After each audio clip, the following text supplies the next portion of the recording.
Friday night is upon us once again, and it is time to get busy. As always, my cohort Rodney, the Punisher Jones, rocking the Red Titan. Yeah, I left out last week. What's up, y'all? It's all good. From the land of Krypton, we got our man Jason J. Bond, Odd Couple Statue Review. Thanks very much. Glad to be here. Beautiful hot summer's day here in Sydney. So while you guys are freezing, I'm sweating my ass off. And as always, we got our man from the UK. We got our man, Mr. Gary Speed. Dilly, everyone. Oh, no, where's my beer? Better go get it, man. Better go get it. And then we got it coming back with us is this Red Cup review. What's up, bro? Yo, what's going on, everybody? It's good to be back, man. This time I actually showed up on time, believe it or not. You know? Yeah, we got those technical issues worked out. I finally learned how to share the link. So, so what's going on, everybody? We got new pieces, a new week. We got new stuff coming out. We got pictures, everything. What's going on? Yeah, man. Thank God it's Friday. Before we start, I just want to give a shout out to S4G. He hooked me up with some PlayStation games. Wouldn't take any money for him. He just out of the blue PM'd me, sent me a message, and sent me 5 games. So thank you publicly for that. I got a rack of stuff to get to, but I will definitely get to him. I appreciate it for real. I tell you what, get his measurements, man. We'll send him a Dark Castle T-shirt, and then you know what? I can do that. Yeah. So that's what's up. So, Gary, we know you got a Cyborg in. I mean, I know you boxed it back up, but tell us about it, my friend. We saw your video. That piece, man. To wait as long as we have for that to come out, and then to open it up, and like the base is heavy, the paintwork on the body of Cyborg is spot on. It's like a gunmetal metallic paint, you know, and the exclusive parts to the actual statue. Even if you don't get the exclusive and you just get the regular, that still looks fantastic in itself. You know, it's hard to choose between the two options anyway. But you know, everything about it, you know, that there is no flaws with it, no paint issues. It's nice and heavy. You know, it comes with an instruction manual, so an idiot's guide, so you can't go wrong, basically. Yeah, I'm so glad I actually ordered it now, and I've got it in the collection, and it will look, you know, it'll look great with all the other Justice League pieces once the setup's done. And you know, I'm confident that Doomsday. I mean, I've seen the video of the Doomsday, the Prime 1 Doomsday now, and I'm very confident that the paint will come out fine on the Prime 1 Doomsday. So I know that's shipping out probably within the next couple of weeks. Gary, I was going to say, if you get that piece and you rebox it back up and don't put it on display, I'm flying over there to spank it. Yeah, I think I'm going to have to get 2 tables, I think, to put Doomsday on display. Get Doomsday in the bedroom. Yeah, I'm going to get him boxed. I'm probably going to get Deadpool boxed back up probably tomorrow in anticipation, ready for Doomsday to come in. But obviously in January, because I pre-ordered the Flash New 52 statue as well at the same time as the Cyborg. And if the paint is anything to go by from the Cyborg statue, then I'm going to be one happy man with the Flash statue as well. So, you know, and also with the Wonder Woman statue, Linda Carter, the new sideshow, that as well. The setup should look really, really nice. So I can't wait. So you got that coming too, Rodney, right? Which one? Wonder Woman. Yeah, the sideshow one. I'm waiting for Jason to be like, I'm getting mine because I might pay mine off early. Because they don't have me scheduled for it until. Well, as I said, I got a shipping notice, a notification of delayed shipping on that one. It was meant to come out December. Now it's coming out late January, early February. So I'm like, so they may move mine to April then. Archangel says he got tracking on Sideshow Batwoman, so I guess that's on the way. If anybody ordered that. I'm still on the wait list. If there's anyone on the fence that's still got it and they're considering cancelling it, I urge you to cancel it urgently. I would really like my wait list to convert. Nice. Well, All for a small fee, of course, Jason. Yeah, all for a small fee. All for a small fee. Yeah. You just give me a call and I'll hook you up. Oh, actually, so today I paid off Two-Face. So maybe before Christmas, Prime One will send me my Two-Face, and I'll be happy with that one. Yeah, I got a question for you, statue guys. Yep. No, I'm not going to do that yet. I'm not going to do it yet. No, go ahead, bro. Later. All right. So these statues cost a lot of money, right? So how do you guys go about selecting the characters you want specifically in your collection? Now, I know some people like, all right, I'm just going to do the Batman and his villains, or I'll just do Spider-Man and his villains, right? So if I'm going to spend $500 or $600 on a statue, or sometimes $1,000, because sometimes these XM statues are just like crazy expensive, right? So I see people with like Scorpion and characters like the beat level team guys, right? And then you had just mentioned Two-Face. Now Two-Face just happens to be my second favorite Batman villain. My number one.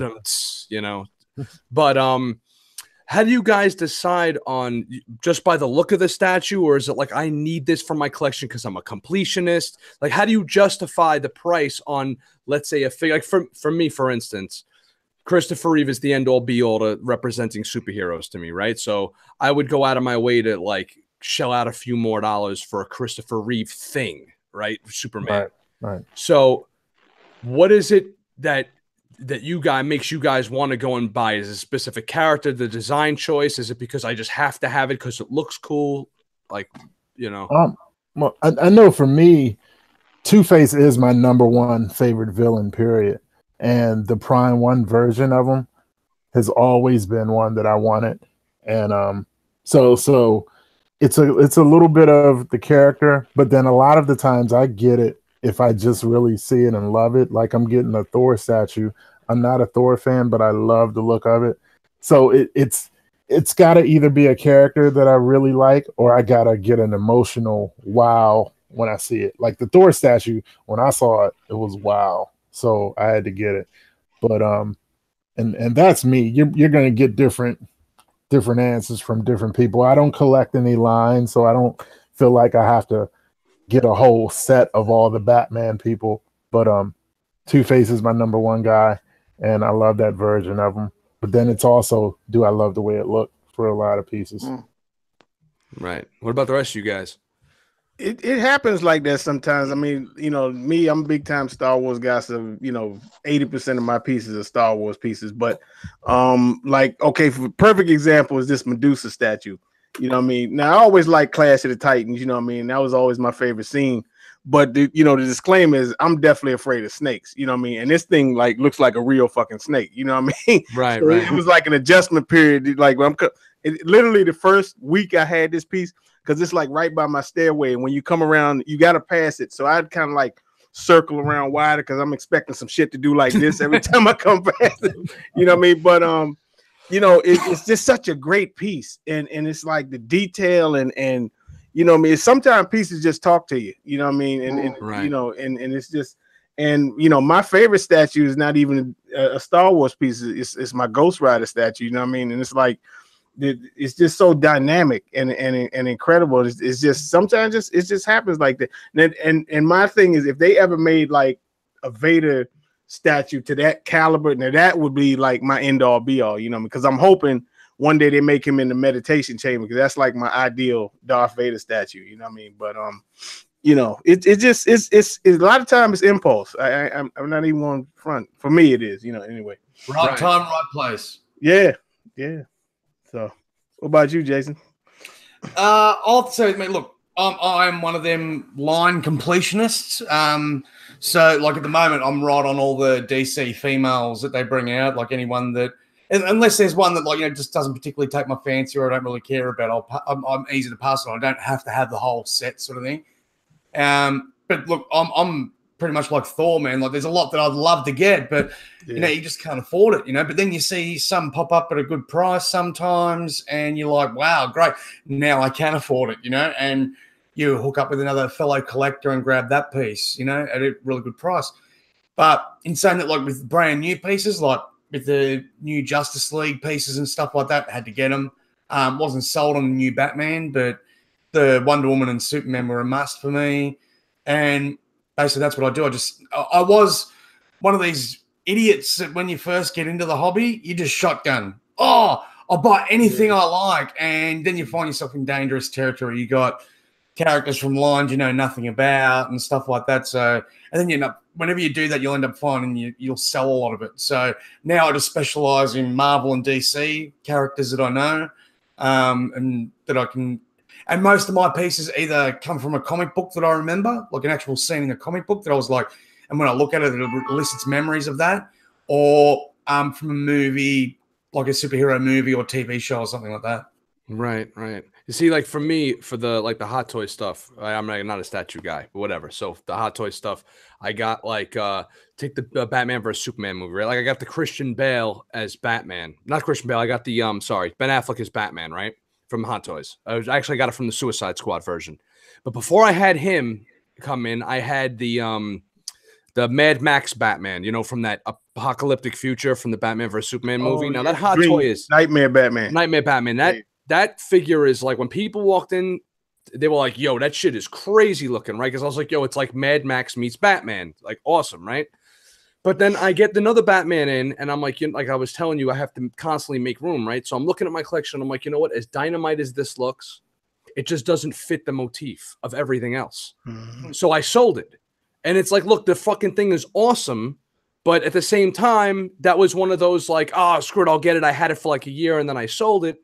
And I love the armored Batman, right? Like, who doesn't love the Frank Miller when the Batman and Superman fight and Batman's in his armor and he busts his ass? But I don't have the armored Superman in my collection because I already have Batman. So I have to kind of pull myself back from the ledge sometimes and say, you know, it would look dope, but there's only so much real estate to go around, you know? Yeah. So I find myself kind of pulling myself back sometimes, even though I may really want something. Yeah, it's definitely you got to have some restraint. It ain't no doubt about that. You know what I mean? Currently, as far as lines go, it's only I will be completing one line. Like I got like 4 of the Star Wars Mythos pieces, and I got one more to go, like the hardest one to find. So that probably next year, hopefully, I'll be completing that. But yeah, you gotta, especially when space starts to become a factor, you definitely gotta like think seriously about what you picking up. You know what I mean? But some things. Like a lot of people I hear now, you know, they buy stuff and they're like, I don't know where it's gonna go, but I'm getting it. You know what I mean? And just later on, you just kind of improvise. And you know, I guess you know, necessity is the mother of invention, is what they say. So if you love it enough, you'll figure out a place to put it. Oh yeah, no doubt about it. I think we're all guilty of buying one on the spur of the moment, getting it home, and then going, "Oh shit, where am I going to put it?" Yeah, oh yeah, ain't no question about that. So hey, that's why I'm waiting to move. I had that issue with the Blitzway Ghostbusters. I bought the Blitzway Ghostbusters. Is one of my favorite movies. Those are nice. Those are nice. I got the Blitzway Ghostbuster pack. I was like, fuck this, I'm going all out, because they had like the 3-pack without Winston. And I find it's funny. It's like when I was a kid, I liked Peter Venkman, right? Everyone loves him. But now that I'm older, I like Ray and Winston because I just relate to them more, you know? So I get the 4-pack and I'm like, yo, I'm gonna have them, and then I'm gonna splurge on the Blitzway the 1/6 car, and that'll be like the fucking centerpiece and shit. And then I actually saw the dimensions of this, and I'm like, yo, this fucking thing's the size of my couch. Where am I putting this? I'm gonna sit on the fucking thing. Like, didn't they have like one with like the steps and like the zoo, the dogs and everything? Didn't they have that to go with it? Or that was the Diamond Select, like the Diamond Select toys. Where, like, when you collected each one of them, you can put together the whole rooftop scene. Right? Yeah. And when that thing is assembled, yo, it's bigger than my table, bro. It's massive, man. Yeah, I saw that. So that was, I even saw that at the con, and I was like, yo, do I really even need? Now I'm in my head, I'm like, oh shit, I have the Blitzway guys. I could probably sell them and buy this for like not even a 15th of the price. Right. Yeah. But where the fuck am I putting this thing now? You know? Yeah. So, ouch. It is what it is, man. I mean, that would look dynamite, but there's only so much space, and I'm not even in like an apartment or anything. I'm in a 3-level house, man, and it's just, you know, you got to account for just stuff. You want to be able to live in your area too, man. You know, sit in your room and enjoy it. I see some of these people with collections, and the guy like is barely fits in his room. And he's just surrounded by stuff, and it's like, yo, man, you want to just. That's when you go from collecting to hoarding. Yeah. You know what I'm saying? I think the problem too. Sometimes a lot of people's collection rooms, I see the room doesn't have any function, but being a collection room, meaning you just only come in there to see the statues and that's it. Like in my opinion, you need to have like either you watching TV in this room, so you can like sit in the room and enjoy it instead of just walk. Okay, this is the collection, all right, and that's it. Yeah, Cool. it basically becomes a giant walking I'll give you closet. a prime example of that. I went around to a collector's place to drop off a statue he bought from me, and I've gone there, and he had a nice little like cove set up just off his lounge room there that you could see when you were watching TV. And I'm thinking that's fantastic, and he goes, "Oh yeah, but that's not where I keep the good ones." And I'm like, "Okay, where do you keep the good ones?" We went out into the back of his garage into this tiny little room. It's where his wife's made him store them. And it's basically like shoe racking, like a shoe racking room, you know? Stop. Dude, he had every single OG Sideshow and XM piece that I've ever seen, all compiled in this tiny little room. And I'm like, but how do you come out to see it? And he goes, I just come out here and stand here sometimes. And I'm like, that's sad, man. At least I make got it $1 million a and buy the guy a new house and just a big open floor display room to display them all. What I wound up doing, like I was saying before, I wanted to get that that Blitzway piece, right? The Ecto 1, right? So my original plan was I got you guys see behind me, I have the 3 cabinets here. I got 3 cabinets on the other side of the room over there. I got my TV mounted in the middle of the room. And now I was like, oh, under the TV, I'll have the Ghostbuster car with the fucking Ghostbusters hanging out on it, smoking cigarettes, doing whatever. And that'll be like my centerpiece, right? And, the couch obviously over here. Then I'm making the decision like, well, we're down here. This is like our second living room. So my cousin, who happens to work for like one of those, like a fireplace company, he's like, yo, we have these entertainment consoles because it gets kind of cold in the basement. Like it's a finished basement, but it still gets kind of cold down here. So he's like, yo, I'll bring over this massive entertainment console with like forked stone and shit. And you can change the colors on the fireplace and you can put your video game shit in there. So I had to make that adult decision. Now the thing is so massive, I can't put the hot toy vehicles on top of it no more. So I'm sitting there thinking to myself, like, shit, do I just go and want to have my centerpiece? Or do I actually make the adult decision, which I wound up doing, and get in the fireplace to warm the place up and have a place to store my shit so I could actually sit on the couch, watch my TV, and look at my collection while I'm sitting in here and just doesn't turn into a giant oversized closet of shit that you can't. You're just going to walk around and stare at it and then kind of just go back upstairs and watch TV. Right. Well, question, how close is the fireplace to your collection? No, it's one of those electronic fireplaces. So okay. It just blows out, and it's like one of you press it, looks like real fire, but it's not. Oh yeah, I've seen those. Yeah, one of those type things. But it's big though. It's got to be at least 4.5 feet wide. Like it's pretty massive, But so it's like fuck it. I'd rather have heat and watch TV and enjoy the collection I do have. Heat definitely important. I can. Let me give a shout out to the chat. We got Archangel, we got Johnny Waddell, Gabriel Ross. What's up, brother? Jason Stillwell, Jason Waddell. Said Archangel. Ed Dude. We got Statue Collect. Edwin Diaz. What's up, Doc? Yeah, Edwin, my man. What's up, brother? Yeah, what's up, brother? And so far, give a shout out to my boy Killer Squad if he out there watching. And that's all. That's it so far, y'all. But Damon, you get him? Dame. Oh yeah, I said Dame. Oh, okay. Sorry, I'm just scrolling. Oh no, if I missed it, I'm sorry. So yeah, that's the chat. So you get anything? Oh, what about Gary? We never heard from Gary with his purchasing habits. Yeah, Gary. What is your collecting philosophy? God almighty, have you got all night? Please enlighten us, brother. Right, okay, well, I mean, when I first started off many years ago in a galaxy far away, I started with collecting Star Wars busts and like from Gentle Giant. Then it moved on to statues from Atticus and from Sideshow. Anything that related to the movies from Star Wars. Gary, before you continue, I just want to say one thing. A common trend that I find amongst the older collectors like yourself that have been in this hobby for a very long time, Bowen, Gentle Giant, Atticus, then into Sideshow XM. Yeah. That's the trend basically. Now you're into the prime ones. Yeah, no, it's you know, at the end of the day, it's with all the new companies that are coming on board with making items. It's you've got choices to make. You know, you may already have a version of a character that you've already got by a certain company, and another one might come on which is a better version of that. And you might want to sell that one and get that one instead. At the end of the day, it's all art. It's your perception of art. You know, and in what you like. I mean, it got to the point whereby I was at the end tether with my Star Wars collection. I was bored. There was nothing else new coming out that I wanted to get. And then basically I thought, well, okay, what else am I going to start collecting now? So I then moved into Marvel, started collecting the Marvel statues and Terminator, Aliens, and then DC stuff. And basically what I've tried to do, because of obviously the issues that I'm going to have with space, which is something that I've got to look forward to. Oh, yeah, look forward to, he says. I've tried to keep it down so I've got one good piece against an evil piece to go together in a cube if it's at all possible.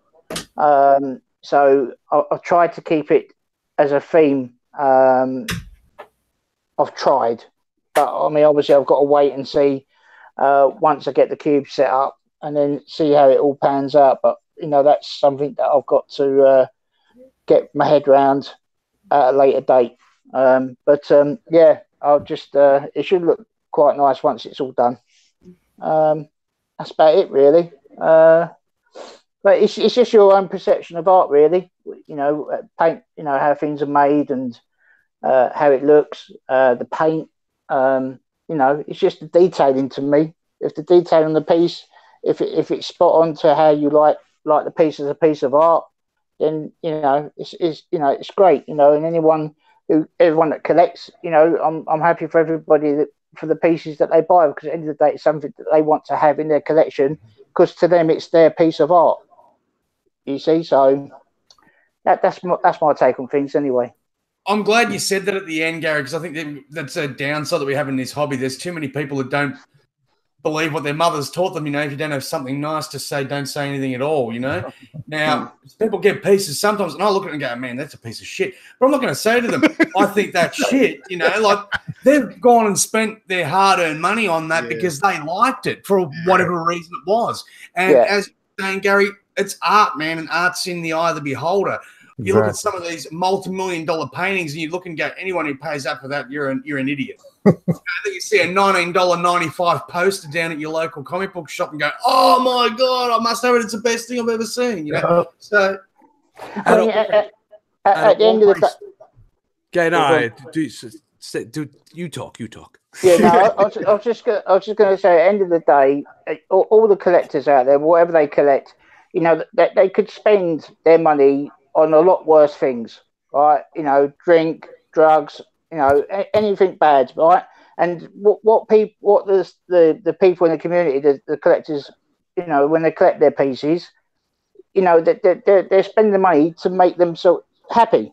Do you know what I mean? You know, pieces to look at, and you know, everyone goes to work hard to earn the money to, you know, to get these statues in, and when they come home, you know, they'll look at the pieces and it, you know, puts a smile on their face. You know, they might have had a hard day at work, and come home, and you know, it's good for them to just chill out, relax, and enjoy their collection. And I'm happy for everyone that gets whatever they get, you know, in their collection, because at the end of the day, that's what it's all about. So, Gary, when you get home, is it, I love you, baby, but please get out of the way. I've got to look at my children.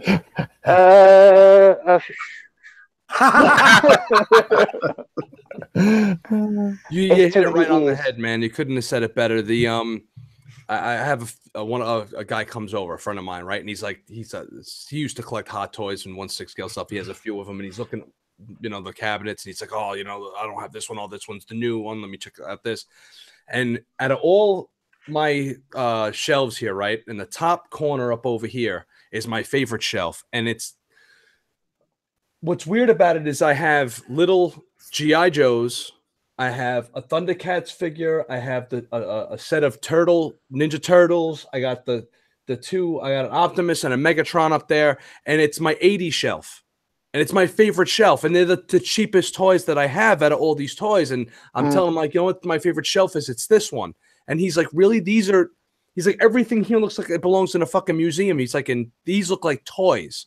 I says, yeah, but when I look at this, it's like I'm transported right back into like it's 1987 again. You know, just staring at that, and it works. It just works. You know, for me. So it doesn't really like to harken back to what Gary was saying. It doesn't really like you, and you might look at this like my buddy did and went, really, like, this is your favorite one? And it's like, yo, man, when I look at that, it's the fountain of youth, brother. You know, and it brings you right back to that spot. Yeah, you're happy with that being in your collection. It makes you smile, and you get enjoyment out of it. Then fair play. At the end of the day, it's your collection. It's what you like. And and to me, I respect everyone's collection and what they buy and what they collect. Because at the end of the day, you all work hard to get what you want in life. So it's not easy. Day-to-day life is hard, and then you come home to your collections and you enjoy it. That's the whole idea of it. Yeah, and if people do rag on your pieces, just remember, guys, they're not the ones that are looking at it when you get home. You are. But I can understand. I can understand where you're coming from, Red Cup. But before I moved, I was still in the process of figuring out what I wanted to collect and all this stuff. So I had bought a few G.I. Joe like vehicles, like the vintage toys, and I had always wanted a Rattler. Like I never got a Rattler when I was younger, and I finally got one, dude. And I was like, that was at the time the most amazing thing I had, collecting wise, until I started getting these. But when I had it got lost in the move, and I couldn't have I probably wouldn't have put it up anyway. But when I finally got that Rattler, the Cobra, the plane or whatever. Yeah, of course. Oh man, it was sick. I know, because it transport it does something up here, Yeah. It doesn't, you could look at the statue of David, and one guy might be like, yeah, it's just a statue of a naked guy. And then the other guy right next to him could be looking at like some bullshit like Tinker Toy and think it's the greatest thing. Yeah. Hey, come on, man. Let's be honest. Anyone looking at the statue of David, you turn to your mate and go, oh, yeah. I've seen it. I've seen it before, but it's huge. I mean, the statue, not as nuts, but what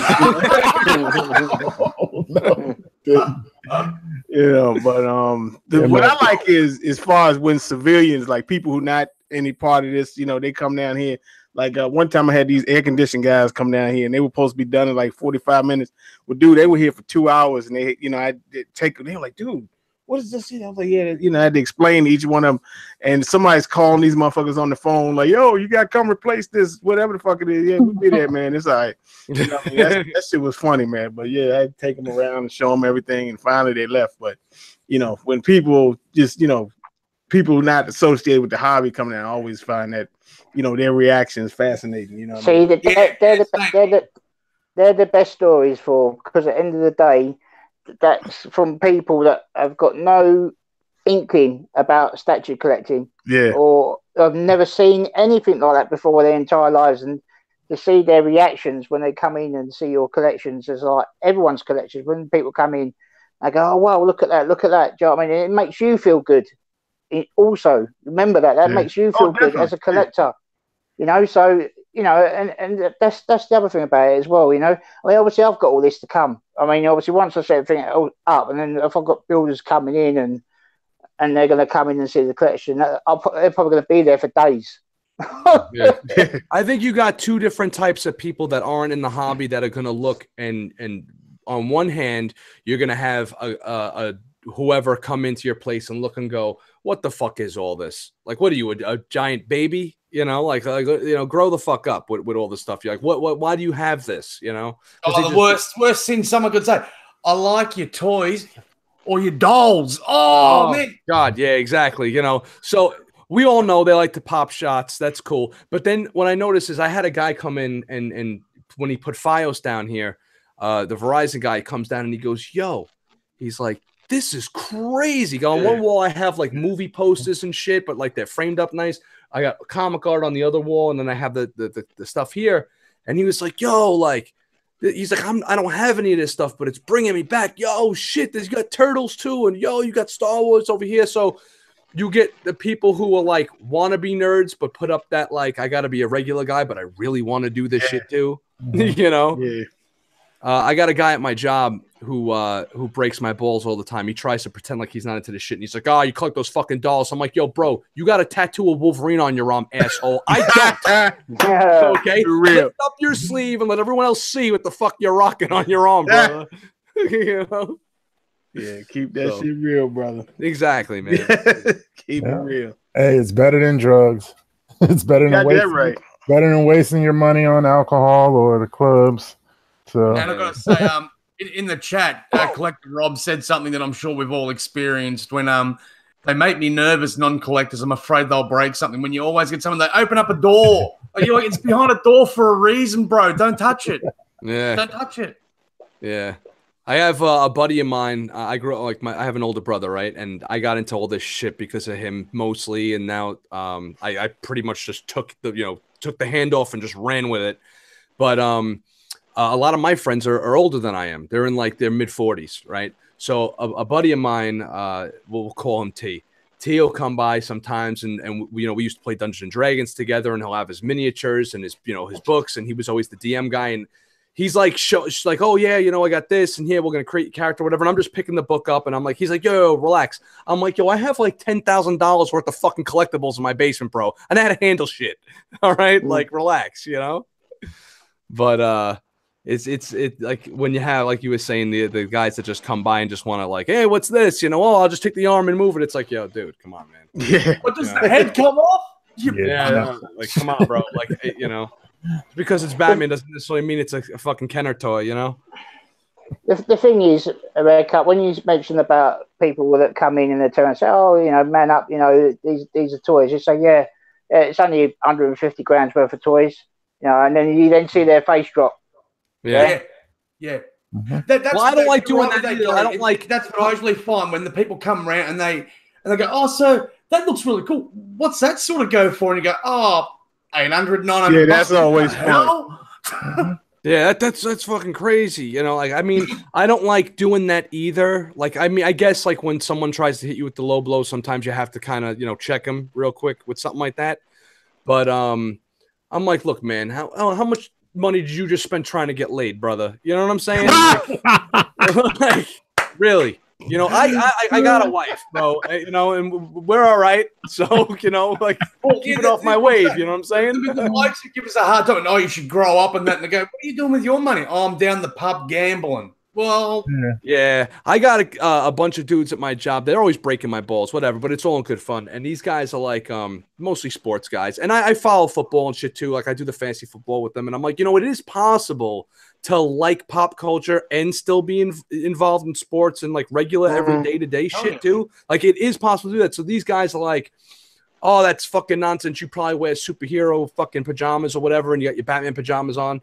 I actually do have a set of fucking Batman pajamas. So I'm like laughing at the guy like, "Yeah, no, I do rock that shit too." And he's like, "Oh, you're crazy." I'm like, "Look, man, I like the Jets. I'm a Jet fan, right? Unfortunately, I like the Jets just as much as the next guy, right? But, most of these fucking football players, all they ever taught me to do was steroids, smack my wife upside the fucking head. Yeah. Superman taught me to be truthful and stand up for the small guy and like the values you get from this stuff, with great power comes great responsibility type shit. Like that shit is ingrained up here.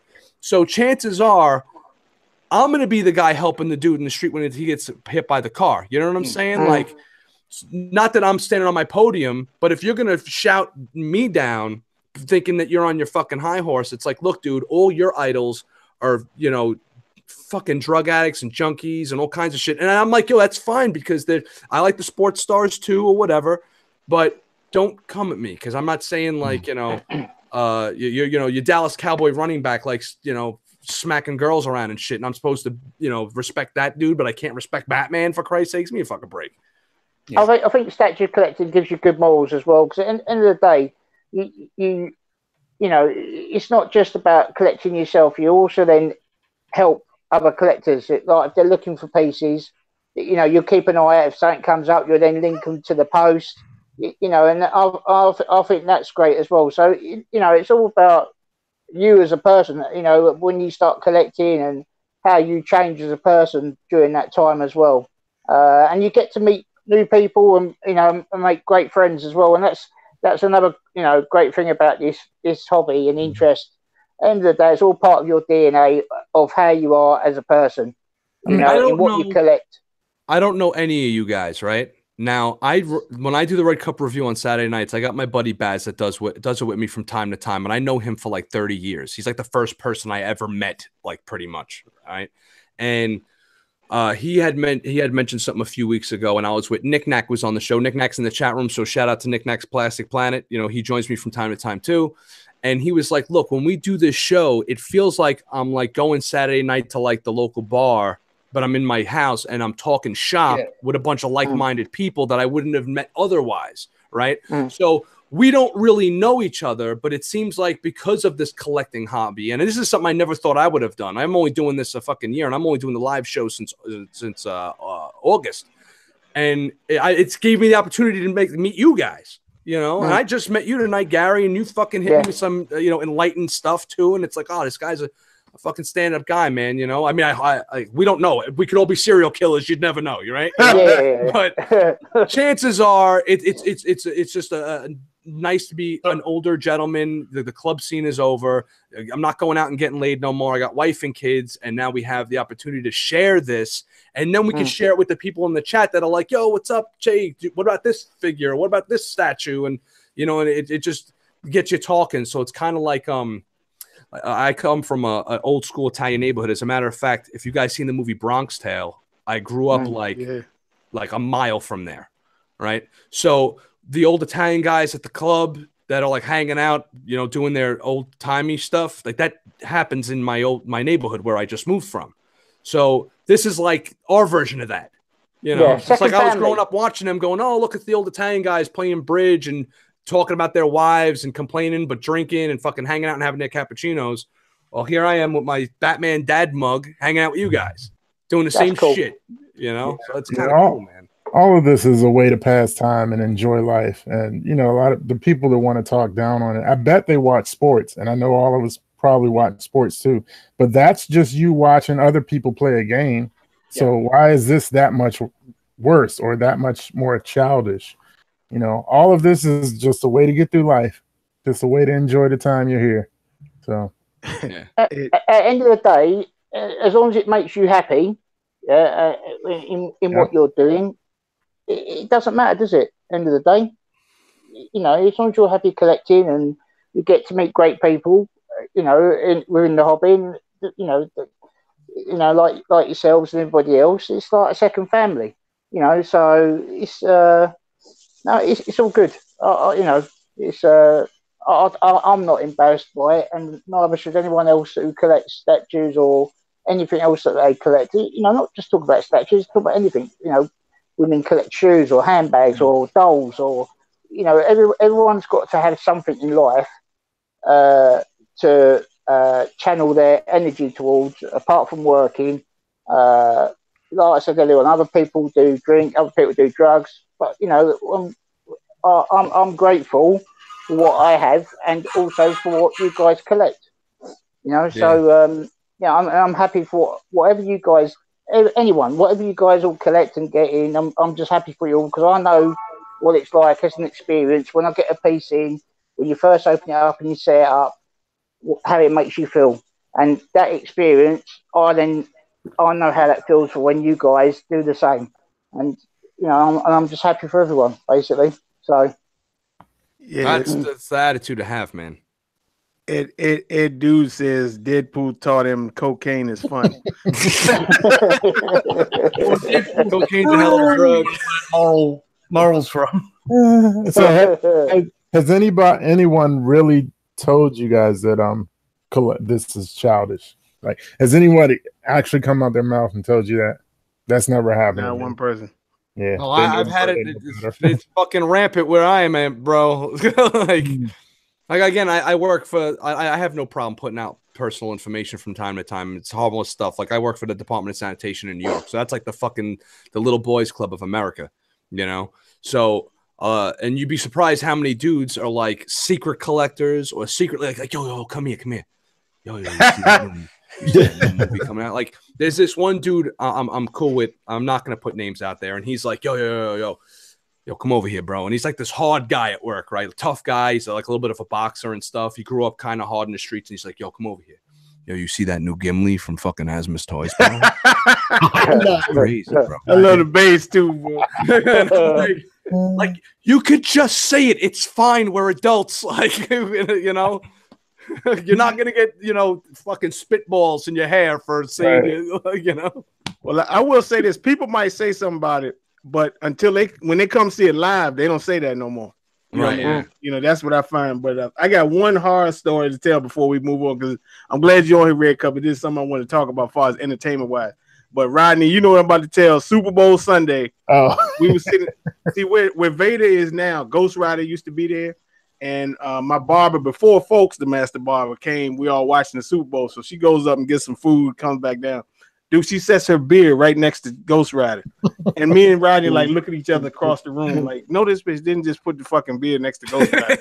You know what I mean? So she goes to get something else. I was, dude, grab that beer. She comes, where's my beer? We like, oh yeah, we moved it.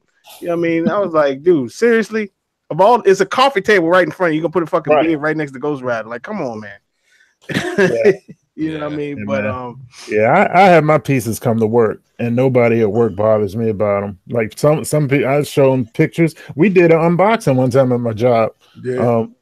People ask me about them. You get a new statue? But Rodney, you're a big black guy. No one's going to give you shit. I mean, my size might have something to do with it, but even if I was smaller, I'd have an attitude if they came at me like, this is childish. I think you just got to say it with conviction. Like a lot of these dudes, like, again, I'm only 5'7", right? And I'm working in garbage collection. So a lot of these dudes are like fucking monsters I'm working with. And I'm like, yo, guys, like, I don't give a fuck how big you are, bro. fucking superheroes are cool, bro. Luke Skywalker's shit. If they know you serious, they'll leave you alone, because they're really not trying to start anything. They're breaking balls. Bring you down. Yeah. Yep. It's over that Red Cup where you're going to slam dunk him in a bin. and like what Rob was saying too, the amount of collectors that that are hidden collectors, and it's not because they're ashamed of their collection and that they just think, oh, there's not that many people into it, like I'm one of these elite people, like not elite, so I'm just one of these people in the world that does, and they keep it on the down low. But then they meet another collector and they're swapping photos and stuff, and they're like, dude, you just like me, so that's a beautiful topic. At the end of the day, Jason, we all started off somewhere. We started off where someone else might be starting now. Yeah. So we've been there. We've done it, and and that's why we appreciate the new people that are starting their collections. How difficult it is to to get going, and because the prices keep going up. Yeah, and we appreciate the people, the new collectors, because it's not easy. It's not easy now, but and if we can help, obviously, the new collectors in any way, if they want some advice, then we're there to give it to them. I tell these dudes straight up, I'm like, yo, they're like, yo, people go to this New York Comic Con thing, and I'm like, yo, dude, there's like 150,000 people a day there. They're like, what? Oh yeah. I'm like, yo, let me explain something to you, okay? Yeah. Remember Revenge of the Nerds? Well, we fucking won, bro. All right. Yeah. Okay. So listen, ogre. Okay. Fucking day is over. All right. Now it's the nerds are at the gym pumping the weights next to the girls. All right. Like, you notice how like every movie is a superhero movie now, and fucking Star Wars is huge, and everyone loves it. All this shit, and you got like famous Hollywood stars collecting shit now, and it's like we won the fucking battle. So just kind of go with it, bro. It's okay to let your skirt out. You know what I'm saying? Mark R said the truest thing. Usually the people making the nasty comments are jealous. Probably because, you're doing something fun and exciting, and, you're enjoying it in your life, and they're missing that. So, it's just a way to needle you, see if they can bring you down. Speaking of the entertainment thing, word on the street is they canceled Daredevil. No, man. So I knew that was coming. Yeah, I mean, we got red couple here, man. We got to talk about it. So bro. You know what they're gonna do before you get into it, all right? So I need to have a quick cigarette. So I'll let you Marvel fans talk about it. I'm just gonna say one thing, right? They're just trying to copy DC. DC's done their streaming service. Now Marvel want all their properties back to launch their own streaming service because they look at a steady stream like Warner Brothers is getting. So Jason, if you got to connect with DC, why don't you tell them to put it on PlayStation and Xbox? So maybe I'll try it out because I'm not doing it on my laptop.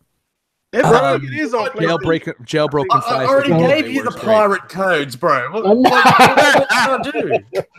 I'm not doing that. I don't have the streaming service, but I managed to watch all the show. So, I mean, I know where I can check it out, but I'm all in 720p, brother.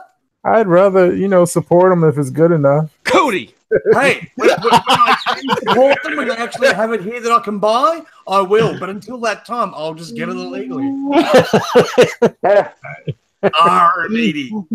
Suitor for Gaming said Marvel announced their streaming service before DC, right? I mean, I do remember them saying it a while ago. There's a Marvel one too. Well, yeah, that's why they're canceling all these shows so they can get them on. Okay, you mean Disney though? Well, Disney, whoever, yeah. Disney's had a streaming service, but that was for the Lion King and all that crap. Well, no, they're gonna put this stuff on the Disney one too. That's what all this is for. So, but I'm not buying another streaming service. Yeah, see, that's the problem. I mean, I really want to see Titans, but I ain't trying to get another streaming service, man. But I mean, I gave you the links to the episode. Yeah, bro. I know. I don't need Donald Trump showing up. Talking about fantastic. We need to check your fantastic. Get a VPN. They cost like $4.95 a month, and they'll think you're in South Africa. Jason giving away all the secrets now. Yeah. For all you got to do is build that wall, then you can't get in. Yeah. Port your IP through Antarctica. Good luck coming to get me there, man. We also like to add the Darth Castles is not because used as our pirate website. No, this is all conjecture. That's all. Yeah. Hypothetical. We're working on the story. But yeah, man, it sucks, man. Fucking Daredevil. Yeah, it's one of those things. Like I knew it was coming. I knew the day was gonna come, and I'd be mad, and I'm mad because I would say F Disney right now, but they're doing what they got to do for their business. But I don't have to like it, and when it comes time for the new season, I will find a way. Rodney, just want to throw a shout out to the chat there. What someone said: all you need is a friend with an account and use their account. I've watched that much Netflix shit, and I've never had a Netflix account because I know 5 or 6 people that have accounts that are freely saying, "Yeah, man, just sign on with mine." I'm like, okay, no worries, and bang and watch it. Netflix has a thing like where they suspect that to happen. That's why like they allow so many. I think they allow up to like 3 or 5 shares or something. They just you can pay a little more. Yeah, you can pay a little more to get it on more TVs. Yeah. So that's cool. I'm gonna wind up becoming the king of unpopular opinions between The Last Jedi and now my opinions on Daredevil. You guys are gonna fucking crucify me. Last Jedi, don't make me lose faith in you. Oh no, Kathleen Kennedy. Just get your fucking tomatoes out, all right? Sit down. Oh goodness. All right. I like, out of all the Marvel shows, right, I've only watched the Daredevils. I watched the first episode of The Punisher, and I thought it was really, really good. Liked it. I kind of enjoyed the first season of Daredevil. Kind of. I really enjoyed the second season of Daredevil, and I have not watched the third season. Now, the reason why I enjoyed this, the reason why I enjoyed the second season of Daredevil is because I guess a mixture of a lot of different reasons. I want my superheroes to be more super heroic. I like the way the Marvel movies do it, where the characters are in the shinier costumes and they're doing their fucking biff bang pows a little bit, and it's less on. This is gonna sound ridiculous because some of my favorite movies are like psychological thrillers, but I want my superheroes to be more super heroic. I don't want to see Matt fucking wax poetic about his life for out of 13 episodes. I get like 3 episodes of action and then 10 episodes of like, enough with the fucking crying drama bullshit. Right now, I do enjoy some of it, right? So I feel as though that these Marvel shows, if they were like 6 episodes or 7 episodes, would be like completely unbeatable. because then you'd be able to trim out I don't give a fuck about Foggy and his parents and the blonde lawyer and her bullshit. I don't give a fuck. I want to see Matt Murdock, right? Like that. You want the abridged version? I'm like a big proponent of the DC CW shows. Now, I will admit that they're not as well produced and they're not as well acted. I'm there with you guys. Yes, the Daredevil. Rob, I've got to ask you though, man. I'll give that to you. The Flash up to season 3. Then it went down the same formula as the rest of their shows, where they seem to be aiming at that younger teenage audience, except for Titans, like the new stuff that they're bringing out. Like that shit's like the Titans is fucking dark and awesome. Yeah. So here's my encapsulation of like the CW shows. Now I'm a big Arrow guy. I only watched Flash up to season 3, so I haven't seen anything since. And I was a big fan. Don't watch it because you won't like the show anymore after that. People are like, oh, but that's like teeny bopper 90210 drama nonsense. And my answer to that is, while yes, because it is on the CW, so they realize what their audience is. Number one, you always get to see Green Arrow bust someone's ass in every episode twice. You always see him flying in through the rafters. I mean, they found a way for him to do the fucking boxing glove arrow, for Christ's sakes, and make it kind of look cool. So you're always seeing these guys do something super heroic, or they're in their outfits and they're bullshitting with one another. So there's still an essence of superhero-y type stuff going on. And the side characters, like for a while, my favorite character in Arrow was fucking Diggle, and my favorite character in Flash was Joe. Like, these fucking guys are just cops, and they're awesome, you know. But what I take away from that, granted, the Felicity stuff got a little annoying, and when it gets a little too teeny boppery, I roll my eyes, and I'm like, all right, enough. I'm not just action scene guy, because I can't stand like the Transformer movies where it's just shit smashing into each other for fucking 2 hours. I can't do that either, right?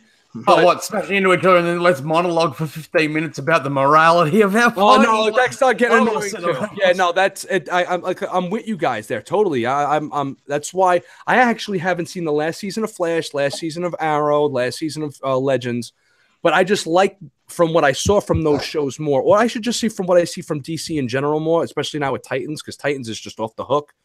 Thank Jeff Johns for that.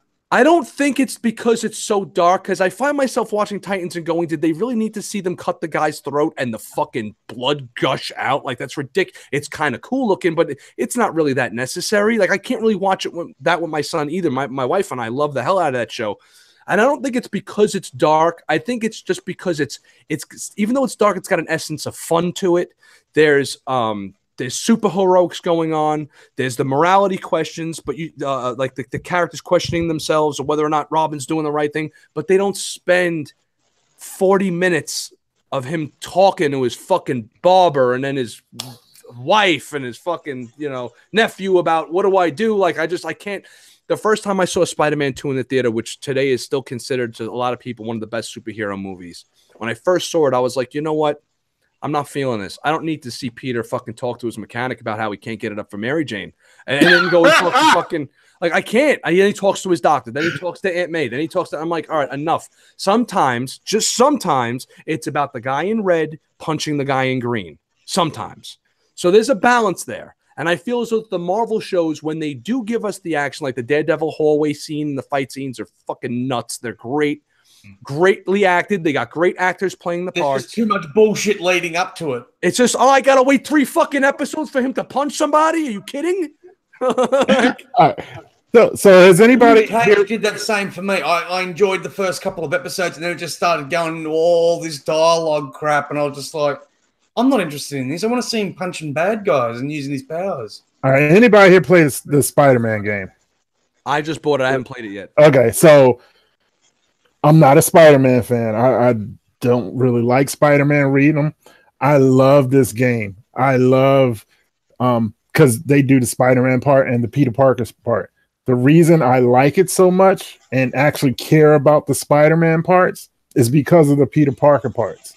Like, they make me care about Spider-Man before he gets to punch people in the face. So I kind of like. That's the problem, is that there's really no way to say it without, like, I agree with you. You are actually more right than I am in saying that, because I tell to my when I was teaching my son to play with action figures, I was like, don't just take the two characters and smack them together. I says, because then there's no weight behind it. And he's like, and then here's my 5-year-old, he's 7 now, and now I'm watching him play on his own, and he's like trying to teach his younger sister how to play, and he's like, no, Zoe, my daughter's name, she's like, you have to set up some kind of conflict, so they have to fight for a reason. So I get that. Like I try to put that in his head. It's just there's got to be a fair balance, and it can't just be overly tipped in the side of drama. If I want to watch character studies, I'll go watch Inventing the Abbots, you know? So I'm with you, and at the same time, I'm like, oh, and another problem I had with the 3rd season trailer, I'm like, okay, Daredevil's coming back. At least I liked this Marvel show. And I'm like, they're putting him back in the fucking black outfit again. He was wearing that shit in the Incredible Hulk TV show from '89, bro. Look, I'm gonna tell you, season 3 doesn't skimp on the action. It just sure don't. It does give you some, you know, the personality inside the head stuff too, but it doesn't skimp on action. I don't think you'd be upset for watching it if you like season 2, because season 2 is my favorite season. Right. Season 3 is right up there. And I think that the reason why I like season 2 so much is because when it wasn't just Matt Murdock and his side characters kind of like doing their drama thing. It was Punisher, Elektra, Kingpin. It's just pow, pow, pow, superheroes up the ass, and you're getting like, I don't mind watching. Like one of those best episodes in season 2 was the Punisher. There's no action. It's just Punisher on the building talking to Daredevil while he's tied up, and they're talking morale to each other. But they're in their outfits, and there's still like superhero drama, even though they're not fighting in that, as opposed to just watching, you know, one of these fucking characters do that. I don't need to watch, you know, Foggy Nelson brush his teeth. I just don't. You know?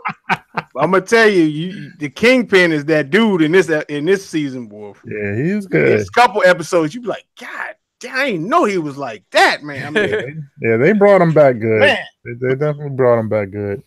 I'm gonna have to really, I'm gonna have to just watch this season 3 and keep it. Like I didn't watch Jessica Jones. I stayed away from Luke Cage. I was told Luke Cage was really good up until about halfway through the season, and then I was like, you know what, I can't.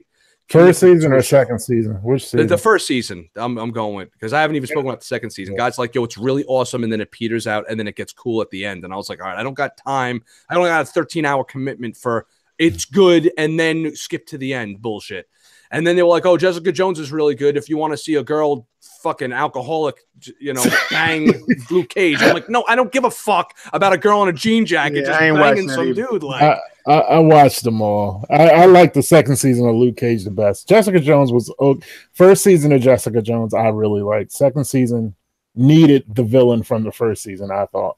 But yeah. You know, I like them all. I don't know how I would feel if it was 6 episodes though, because I think it's just then it'd be just too much.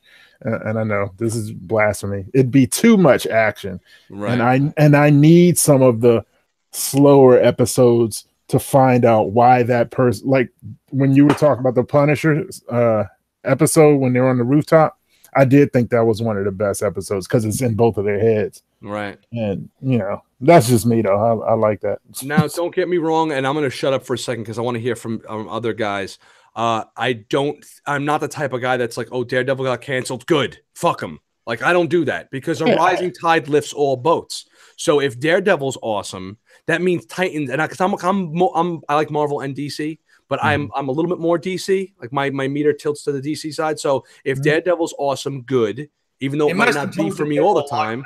But that means Titans has to be fucking good because you got to bring your A game. It's like when the WWF was going up against WCW. That was the best times for the Monday Night Wars. You need competition. 96. So I'm not going to say like, oh, screw them, fuck them, that show sucks. It's like, look, man, if you happen to like it, that's cool because that means the shit that I like has to kind of, you know, up its game. What you just said is going on in the statue world too. You know what I mean? The statue companies are making each other raise their game to the next level. Yeah. And I think it's great for our hobby, you know what I mean? Because you notice in Sideshow, you're like, damn. Yeah. You know what I mean? They Slideshow, be looking at that Prime 1 Zod and Cyborg's gonna be like, man, we need to up our game. Yeah, they can't slack anymore. Yeah, because you have the next guy over is just gonna come and take your fucking spot, man.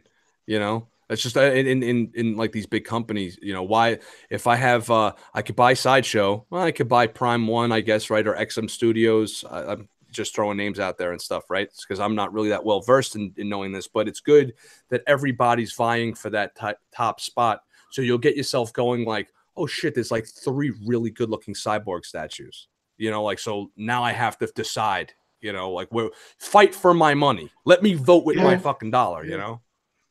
So that's cool. Let them work for your money like you have to work to earn your money. Yeah, like you. So that's right, Garrett. Pimping ain't easy. Speaking of that, it's picture time. Is there going to be a certain clown? I think he's up first. Yeah. This thing may make my list. I didn't think I was going to get a Joker statue. This thing. Yeah, he's on my list. I'm loving this one so much. Gary made your list on me. Yeah, he made my list. Yeah, so I didn't know this was Prime One. This is Prime One's year next year, man. Dang. And those are the 2 heads. Like I kind of like this kind of skull head with the nose missing. Yeah, that's tight. I like that. And you know what I'm noticing these statues from, again, I'm a spectator in the statue community, but I obviously, you know, part of our job is to, in the pop culture world, is to know about all this shit, right? So I'm looking at now I stick to Hot Toys and stuff because I like being able to pose my stuff and give myself different options. So I can have this Batman like this, and then in 2 months when I get tired of it, switch up the pose. Now I have a new figure. What's cool about these statues is now that they're offering these other heads, which they haven't done. I don't remember them ever doing this. Like Sideshow would be like, oh, switch out Batman's hand to a boomerang or some shit, like the Batarang, and then he has like the kryptonite ring or some shit. But now they're doing this with the head sculpts. There is a reason with the head sculpts because there is 3 Jokers. Right, yeah, exactly. Like now that's like the new thing they're going with too. But that's cool because now you have the option to do all 3. Then your statue could just stay fresh. So you can buy this and be like, oh, yeah, I've had this over. Let me switch the head. Oh, it's like a brand new statue now. You know, that's nice. It's nice to be able to do that. Yeah, this the damned one. Yeah, but I think they messed up because they're supposed to make them naked, ain't they? Let's hope not. They would like that one. That's PJ Speed right there. That's the exclusive. It's a pass for me. Yeah, it kind of looks like Noel to me. Really. Yeah, it's a beaten up Noel. That's exactly. Then Rodney got your what's this dude's name? Eladin. Yeah, Eridan. Well, actually, Ed Dude in the chat just said something too. The Sideshow has a lot of switch outs with their pieces and that too, which has the same effect. You can make it a completely different statue. Yeah, Sideshow they didn't used to have as many switch outs. It seems like they're starting to add more switch outs now. They used to just give you one arm or one. Vader Mythos. Vader Mythos did it. So they're seeing everybody else offer all these different poses and. Oh, to answer Archangel's question, Archangel's asked, how often do you all change your switch outs? It depends on the piece. Like, I can honestly say, when I had Blade, I switched him up a lot, but the ones I got now, I don't switch them at all. I have a fan art Deadpool. Every once in a while, I change the head on it. I need. Oh shit! It's a party now. Here comes my Cyborg brothers. What's up? What's up? What is? Oh, Mac and folks. What's up, y'all? Y'all came right on time in the middle of the pictures. Matt, what's up? Thor, what's up? What's good, my brother? What's going on, everybody? Red Cup, Rodney. What's up, man? Oh, so that's the exclusive with the face? Is that number one in the NFC East? Oh, God. Oh, goodness. I'm not thinking about football right now. I don't know who's the sexiest black man, the one on the left or the one on the right? What'd you say? I said, I don't know who's the sexier black man, the one on the left or the one on the right? The one with the red hat on. What the hell's wrong with you, fool? I'm gonna say the one in the middle. Yeah, this Eridan. Got my sidekick next to me. You ready to blast something? That thing looks really nice. I'm sticking with Trish and Yennefer for now, though. Yeah, I'm surprised you ain't go for this one, right? This is pretty sick here. Well, you know why? Because I think the exclusive is the unmasked or the one where you see his face. Yeah. And at the time, that wasn't on Sideshow, I don't think. And plus, I'd already said I'm gonna get the girls first. So, but now that I've had some experience buying from Prime One site, I may look at it, but we'll see. I just want to say big congrats, folks, and big congrats to Mac on your purchase on the Cyborg statue, and welcome to the club, my brothers. Oh, thank you. I think it's tight. Yeah, Cyborg is nice. And we you got kill somebody with that damn statue. Hey, that thing is serious up heavy. Like, it is heavy for real. The base, like now, I have an Iron Batman, and my Iron Batman is the base is similar to the Cyborg base, but the Iron Batman base is very light. But this Cyborg base, no, legit. Yeah, that base is sweet. That base is really nice.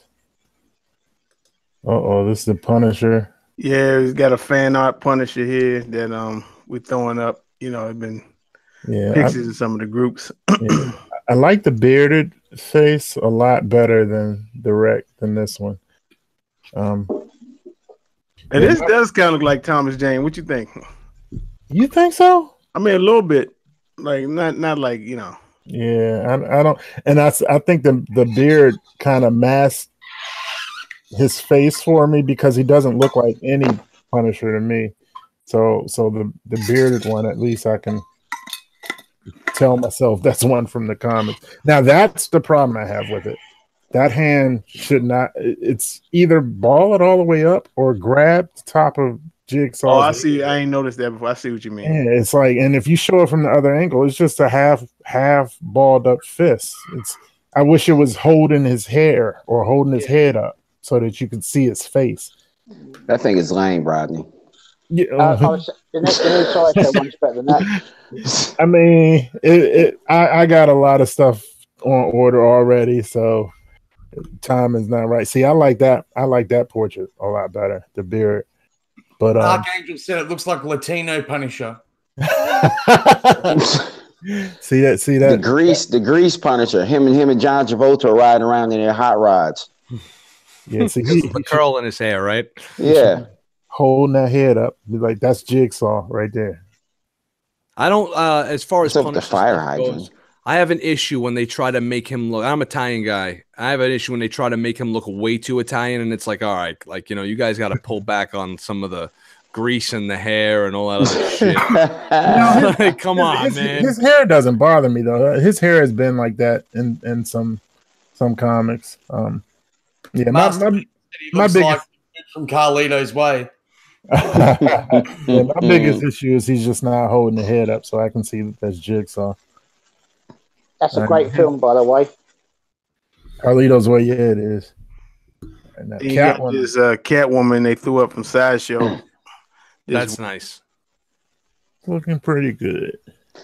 It's between that one and that Prime One Arkham. I don't know. This one is nice, but the Prime One Arkham still, she's edging her out. Is she standing up in the other one? Yeah, with the whip in her hand. Yeah, I like her standing up. Do you reckon that the people that have the one, the one with the exclusive where she's holding the bag of jewels and that with the cat where she's standing up, do you think that they'll be invested in buying this one if they've already got that one? Probably not.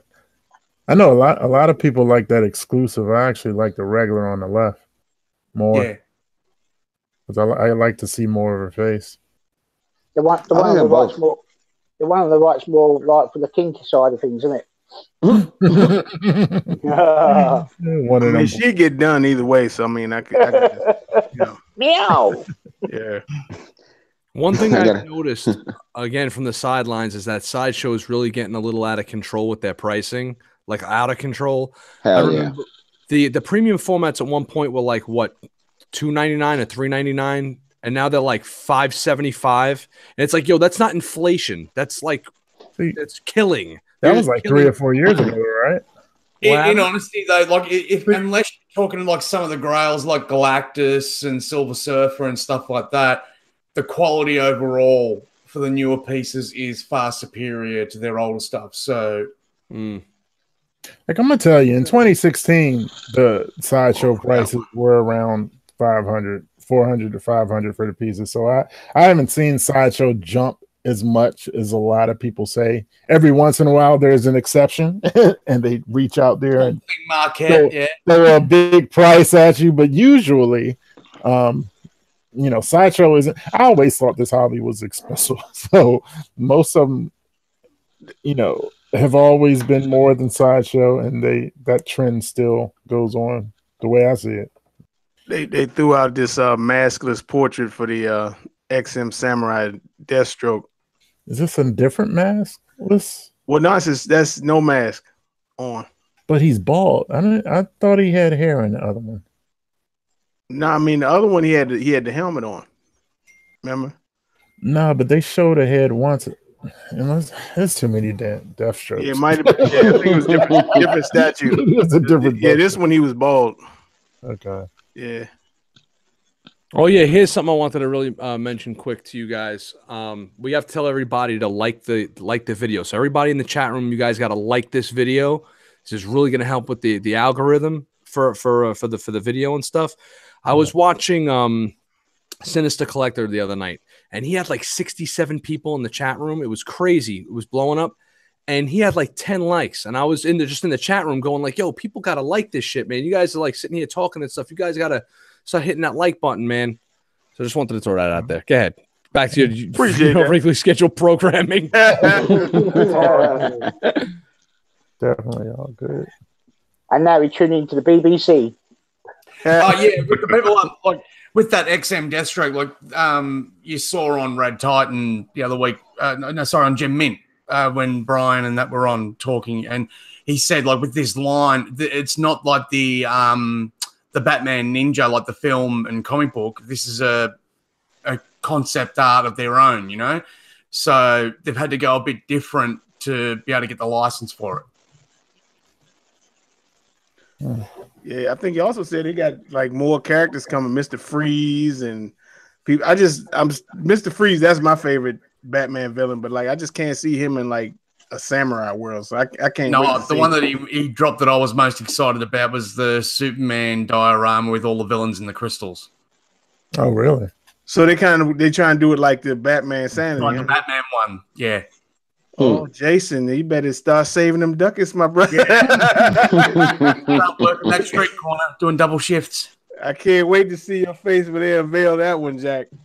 You know what I mean? Damn, that sounds tight. I didn't know that. That should be interesting. I still love that Ivy. Which Ivy? The XM Samurai Ivy.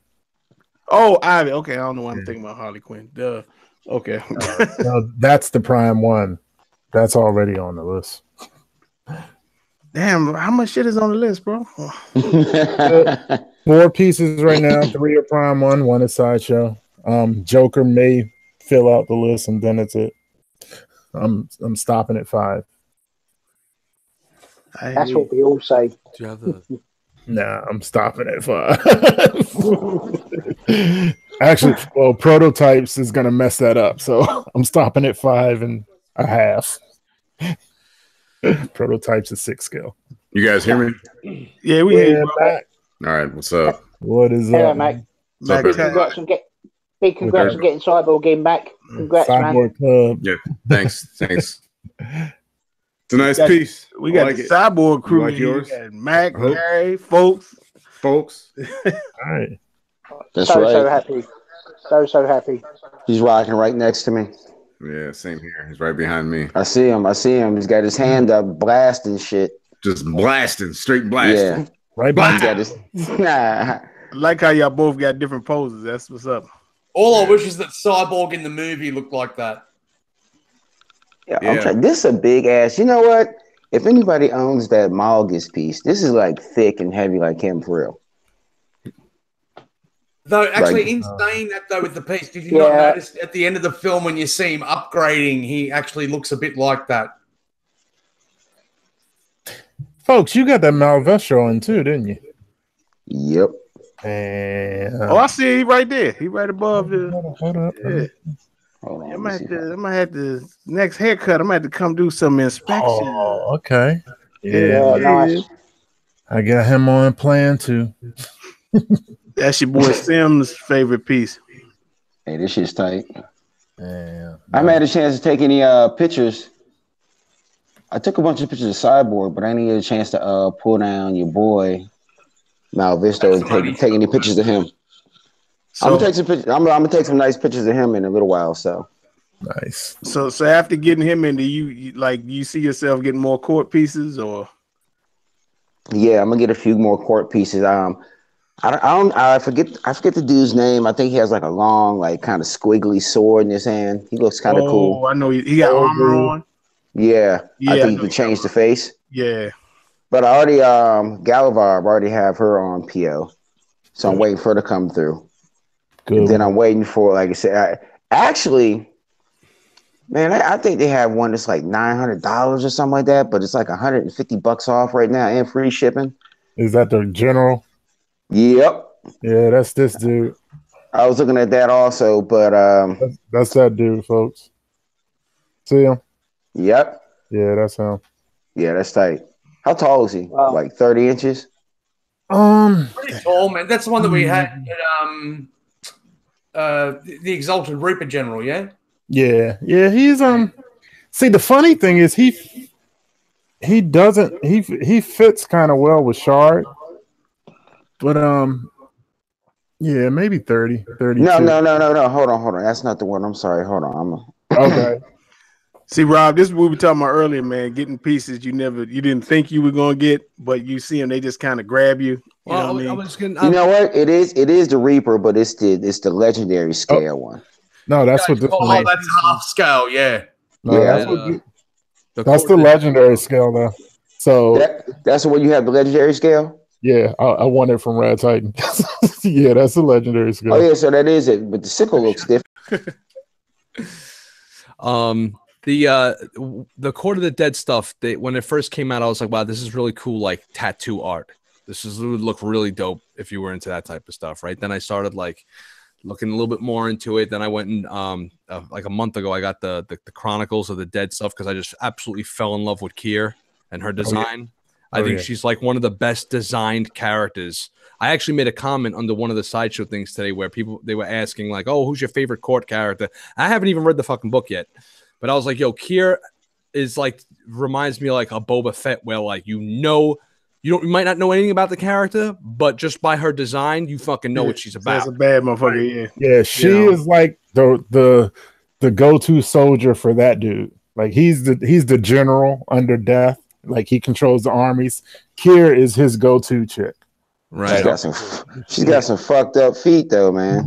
It's like a blood. You been bathing in some blood, Jack. Yeah, man. It's like Boomerang. Wake up next to her with those feet. You're like, what the fuck? Yeah, she used to be an angel. Yeah. They saw them feet, was like, shit. You look on the back, you can see where the wings are ripped off her back. I'm pumped that they're doing it again. I don't collect statues, so I'm pumped that they're doing it in for 6 scale. So I'm definitely gonna I'm gonna wind up getting Kier. I'm like, I was like, do I really need, like, again, we were talking earlier about like looking at your collection and trying to constantly trim things down and switch things around, and does it fit? But I think that I'm big into like mythology and stuff, like any type of otherworld mythology and crazy stories and stuff, like anything from like the old Roman mythology and Greek mythology and stuff like the Egyptian mythology. I read up on all that shit. So I think this is just like for them to create a world that's this deep. I was like, oh, this is like another like modern take on mythological stuff. And she just looks so fucking cool, man, especially when she's holding that head up with the sword over her shoulder. Like, yo, I was like, yo, this is crazy, man. And when I saw the 6 scale figure, now that they're teaming up with Bison. Yep. She's gonna have that the seamless body and still be the friggin' 6 scale looks like a smaller statue. Because I was like, look, I'm not collecting premium formats. I have no room for that shit in my house. But if I was able to put it in here and have her stand next to, like, and I'm not gonna have her stand next to Batman, but whatever, next to a character that is appropriate. She looks good, man. And she looks like a small statue. It's great. Give Yeah. yourself to the dark side. Yeah, it was a smart move for them to work with Us. Phison. Join the premium format club. I'm gonna have to get rid of all this shit. Just find a new spot for it. Embrace your destiny. Once you get it, you'll figure it out. Like, yeah, Miss Bell, my wife's sitting over here, and she's like, "Yeah, just we're running up the fucking divorce papers right now." we got the notary printing them up right now. She is a fucking notary, so she'll just have the shit. Oh no, nice! Sitting on the desk. That's convenient. Like, you know. So as soon as I started like talking about because my wife knows me, she's like, as soon as she saw me saying like, "Oh, you see this? This Kier chick looks pretty dope, right?" She's like, "All right," and then I'm like, "Yo, I think I'm gonna get the Chronicles of the Dead." She's like, "You're fucking buying statues now?" And also online on the Court of the Dead website, they have the comics you can just look at online. So if you want to find out more of the backstory, because that Chronicles hardcover book is kind of like a little encyclopedia kind of. I bought that, and I bought the they have another one that's like a trade paperback with Malestrovos on the cover, like a graphic novel type of thing. Yeah, it's like a graphic novel type thing. Okay, yeah. I don't know if that's a collection of the stuff that's on the web, but I'm the type of dude that when I want to read something, I want to like smell the pages. Mm-hmm. Feel it. Yeah. I like. Yeah, I have that too, and it's a collection of the stuff on the site. So if you got that, I like knowing that I have it. You know. So. Oh yeah, they got a new story coming out soon. It dropped the other day. Shadows of the Underworld. I think it dropped yesterday. It started shipping. Oh, it's already shipping. Yeah, they're doing some kind of contest. They do contests now that with this Gleamio or whatever, where you got to like click on a whole bunch of different things, and they give you like different entries into the contest that they're doing. So instead of just entering, it's like you get one entry for liking the Facebook page, another entry for liking their Instagram page, and so on and so forth. So the contest that they had today was in the spirit. Now that not only do they have like the Court of the Dead Facebook page, now they have like faction specific pages. So if you belong to like the faction page, Court of the Dead, they had a giveaway with like this new book that just dropped where the guy, if you win the contest, the guy's gonna like autograph it and do like a personalized message to you or some shit. Nice. You know. Yeah, that's Galavarb. That's coming. That's that shit. Yeah. You ordered that too? Yeah. See, I love the first version of her, but I didn't like the first version with the water around her. I loved it. That's my favorite statue, but I got in the hobby too late. So yeah, this was a no-brainer. I had to get it. This one's tight. I like this one a lot better. Yeah. If I could get them both, I would, just because the ideas are so different. Now, Rodney, the one I might actually get is the Reaper General. I like that one too. That's this dude. Hey, folks. Or you mean sir? Ark is asking if you have a channel. Of what? Archangel is asking if you have a channel. Nah, I'm not all social media out like that. You know what I mean? Come on, man. Knickknacks in the chat. You will soon. Yo, read Knickknack's comment. It's hilarious. Yeah, it's pretty funny. I saw it. They pushing Cleops hard. So like I have as many premium formats as I get blowjobs a year. Not many. I like that Eater of the Dead too, though. That's nice. I like it too. I like it with the mask better though. Which one's that? Cleopsis? Yeah. Yeah. Okay. Like I said, there are a few, but actually, I can't lie. In 2019, man, my boy who was joining on me, man. He's like, "Yo, you got like a sausage party up in your crib." I was like, "Yeah, I need to get some ladies up in here for real, man." I was like, so I'm actually working on some lady statues this year. So I specifically tried to stay away. Females. Thor, show him the general. Yeah, I said I got too much sausage up here. I can't go like that. Which one? The one you have, or yeah. So you can see a better picture of it. I can't really get over there to show. Dev, more not the Risen Reaper General. Yeah, that's the one. That's the one I'm talking about, Gilly. Oh, this the one. That's the one with the wiggly sword in his hand. Oglavel or something, I think is his name. Oh no. Yeah, that armor is sick. Yeah, that's a different one. Yeah, I knew the one he was talking about. Yeah, that one is nice. Yeah, the armor ain't no game. Yeah, that's tight. Oh, nice with the stand. Wifey got me a $200 gift certificate too. Oh, I might have to drop that shit in the beginning of the year on this. I'm still waiting for them to do an Odium announcement. They keep messing with me.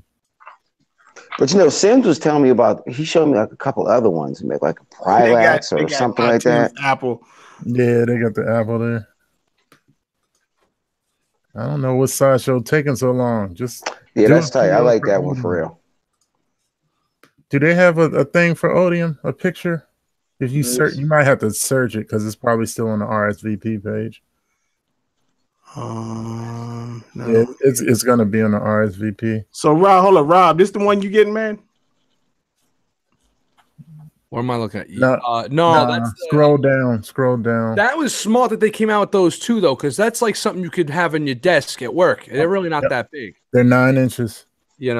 So that's pretty cool for like somebody that wants like can't eat, doesn't have the room for the premium formats and shit, and it's still pretty nice, Yeah. But the one I'm getting, they don't have up for pre-order yet. It's just scroll down on that page. I thought I saw it all the way at the bottom, all the way down. This one here, that's a print. Oh no. You might have to do the RSVP page for that too. But that Warbringer statue is no.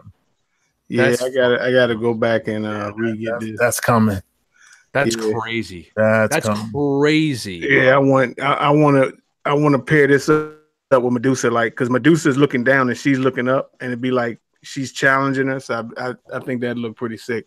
I love the exclusive. It takes a lot for me to see a new character or a new thing and get that feeling of like, when I see this, I think like female Conan, Archangel type, ex-angel. And I didn't even know anything about the character. When I saw this, I was like, very rare do I see a piece of art that inspires me and makes me think like, holy shit, like I need to know who the fuck this person is. Bad. This character's badass, man. She bad. Rodney, do you read the comics? Yeah, I read the books. Yep. See, I kind of like the angel head better right now. I don't know why. Yeah, I like the demon. It just seems like more of like, I mean, you supposed to be killing like evil shit, but when you carve up some beautiful looking broad like this. The position that they're in, they're stuck between the heaven and hell, so both sides are evil to them because they're kind of. I mean, so you understand? I don't know nothing about it, but just like outside looking in.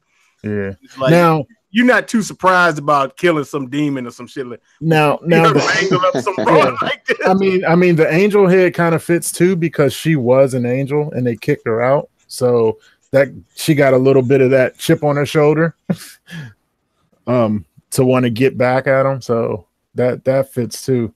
But yeah, I love that they offered both because they're talking about doing some of the demons too. But the cool part about that is not only do you get like, you get to stand and you get to change the mask and all that shit. Yeah, I'm definitely planning on still getting that. Just had to get baby girl over here first. That's just how it goes. She is tight though. I like her though. The 6 scale figure has obviously not as crazy looking as the statue. It can't be, but that 6 scale figure that they got coming out with has a lot of inspiration from that piece there too. So she's going to be able to have her sword like hanging on her shoulder or out, like extended with putting the hand up, and that mask she has even comes off, so you could see her with like her true face and shit. It's dynamite, man. I'm looking at that right now. I didn't know her mask came off, and I flicked through the picture and I'm looking at her real face. I don't know. This is a pretty tight piece.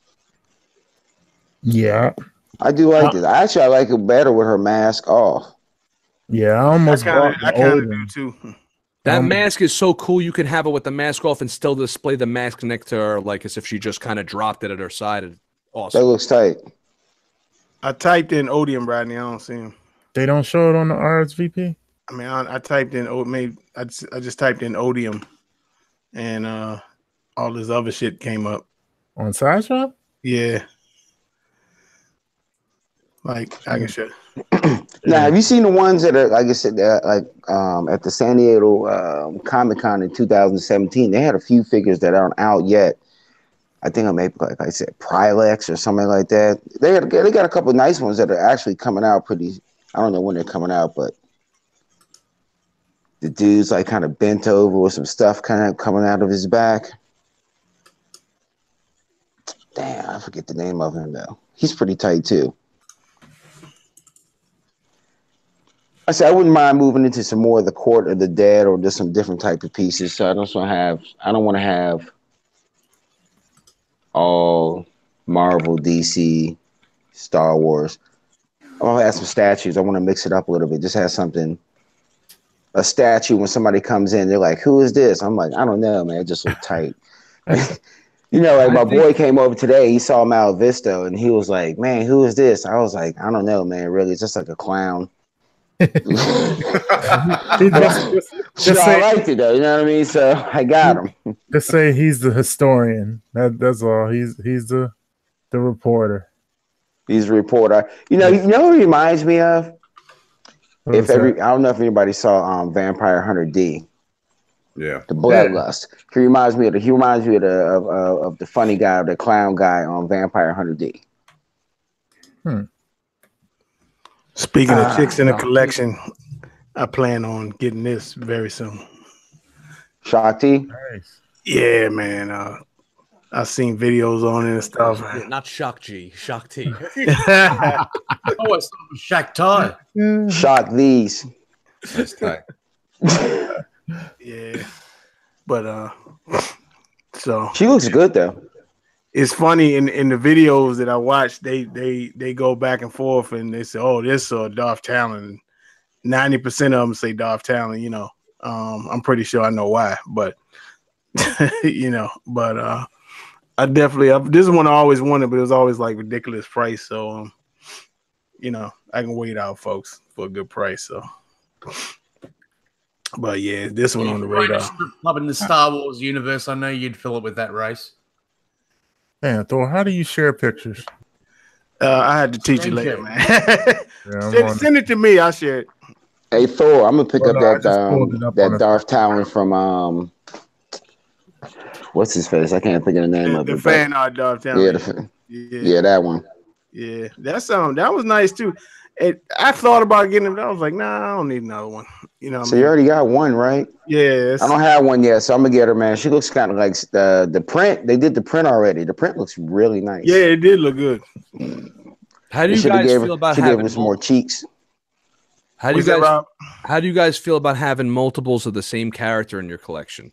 Right, like I know obviously a character like Batman who has a lot of different incarnations of Superman, they're kind of the exceptions, right? Maybe Luke Skywalker because he's got a lot of different looks, but do you guys say, all right, I only need one of this character in my collection, unless you're just specifically like, okay, like in your case, you got a bunch of Darth Vaders I could see behind you, right? But Darth Vader is Darth Vader, man. You know what I'm saying? Like, I guess. Yeah. But I mean, he's hard too because, you know, he just has one look, you know what I mean? And, you know, that's my number one guy. But the only reason I had this one is because it's like a different depiction. You know, you never really see him like that. It like tells a story.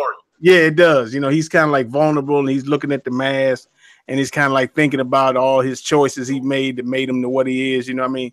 So as far as Vader goes, I don't need a whole lot of Vaders, you know, but it's funny because I got 2 Bobas, I got 2 Maul. Well, I will have 2 Mauls whenever it shows up. You know what I mean? But you know, that's that's the thing about the Mythos line. The Mythos line is really different. You know what I mean? It's like the point of it is stuff you didn't see in any of the films. It was like Sideshow's own depiction of the characters, you know. But Disney came in and they stopped the line, and because of that fact, they wanted to write their own story, so they stopped the Mythos line, you know, because the next one was supposed to be General Grievous without his cybernetics, like you see him before he got his cybernetics. Right, that would have been tight. So they never got to make it, you know. So I sent them to you. I don't know if you got them. Oh, okay, hold on. In the chat. Okay. Yeah, for me, it depends on the character. I mean, I have a couple Punishers. I think I'll probably, by the time I stop, have 6 or 7 Punishers. I got 2 Deadpools, but most of them I get 1. So what do you do? Like upgrade? Would you upgrade? Like let's say, well, I know you're the Punisher guy, right? So you'll But like, let's say you buy a piece and then you see something else of another character that you like, of the same character rather, that you like maybe a little bit more. Would you replace that piece in your collection? I would just add it. If I like it enough to get it too, then I'm gonna have to. Like I don't have no rule for. I just have to have one. Right. Yeah. This is going to be gigantic. Yeah, it's gonna be huge. What the hell is that? That's the back. It's a quarter of the dead piece. That's odium. Yeah. Yeah, that they showed that on their show a long time ago, but I've been waiting for them to announce POs for it forever. It's giant. That'll probably be around Doomsday price. I hope. What is that, like 1,200? Yeah. Look how the skin is like peeling away on his arm here. That's crazy. Yeah. And I think one of the stories they're getting ready to do is about him, so that you get to find out more about him. But didn't they kind of like Frankenstein this dude or something? Like put him. The queen did. Cause this cat got. Let me go back to the back. He got nails and shit down his spine. That's ugh. Yep. I mean, big spikes and shit. They just. Yep. You know. Damn, but I mean, it looks good though. It's gonna be big. I don't know where you're gonna put this mode. Hey, Jason, oh yeah, that's right. You gotta show us some of your custom made boxes. I mean, pieces. Oh, he gone. Yeah, this will be. I'll have moved by the time this comes, so I'll have room for it. Yeah, that's a big ass piece. Oh yeah, it's gonna be giant. The Juggernaut probably gonna be that size too. Yeah, Juggernaut might be a little bigger from the way that hand looked. And the foot, all that shit. Mm-hmm. Yeah, that thing is. I don't know what they're gonna start calling that, because that's gonna be giant. Time to check the chat. Well, yeah. So Mac, now that you've had time to absorb Cyborg, man, how does it make you feel?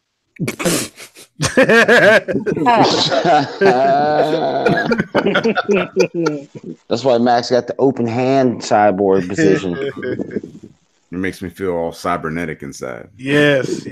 Mm. Yeah, I watched the video, man. Yeah, it's a cool piece. Like I said in my review, the only thing that I would have changed is probably the base. What do you guys think? I don't know. The base color kind of fades into the body with the silver. Yes and no. I see what you're saying, but I think cause I'm looking at it right now.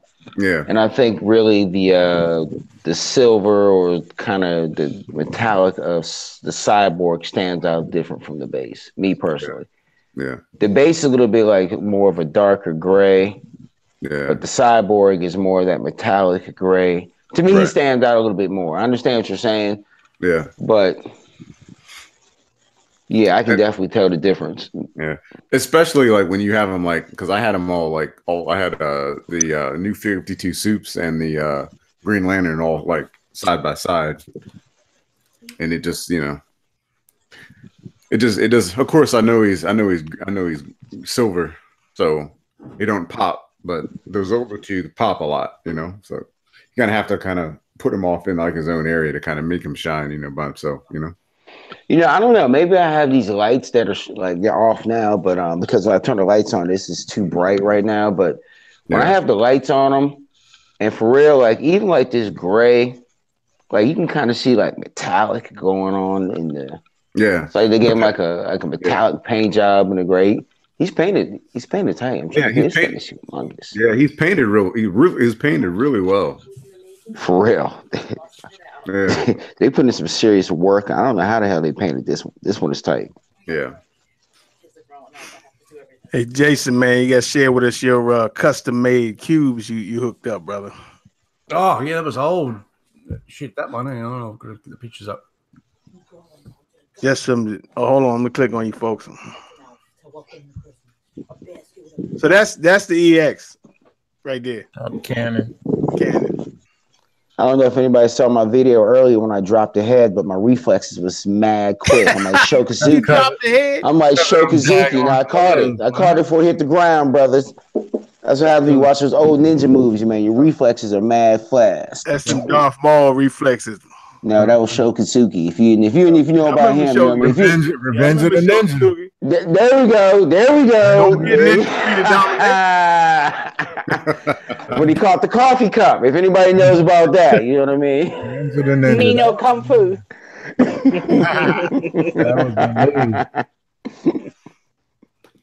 Yeah, literally. I think I sent you a video of that, Gary, or something like that, man. When I called, I had to catch the show. I was like, whoa.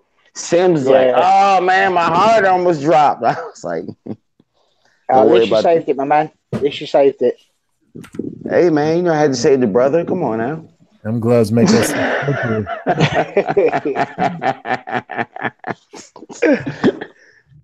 There's not too many of them out there, man. I can't let them get broken, so hey. Yeah, drop something. You turn into Bruce Lee real quick. What? I'm trying to tell you, man. So Gary, man, how do you like? Who's better, Cyborg or the Spur or the Coys? That's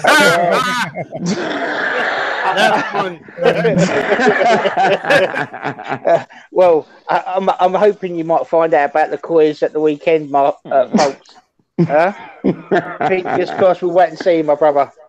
I'm gonna watch Fox Sports. Man, and see if they're playing this weekend. I'll check them out just for you.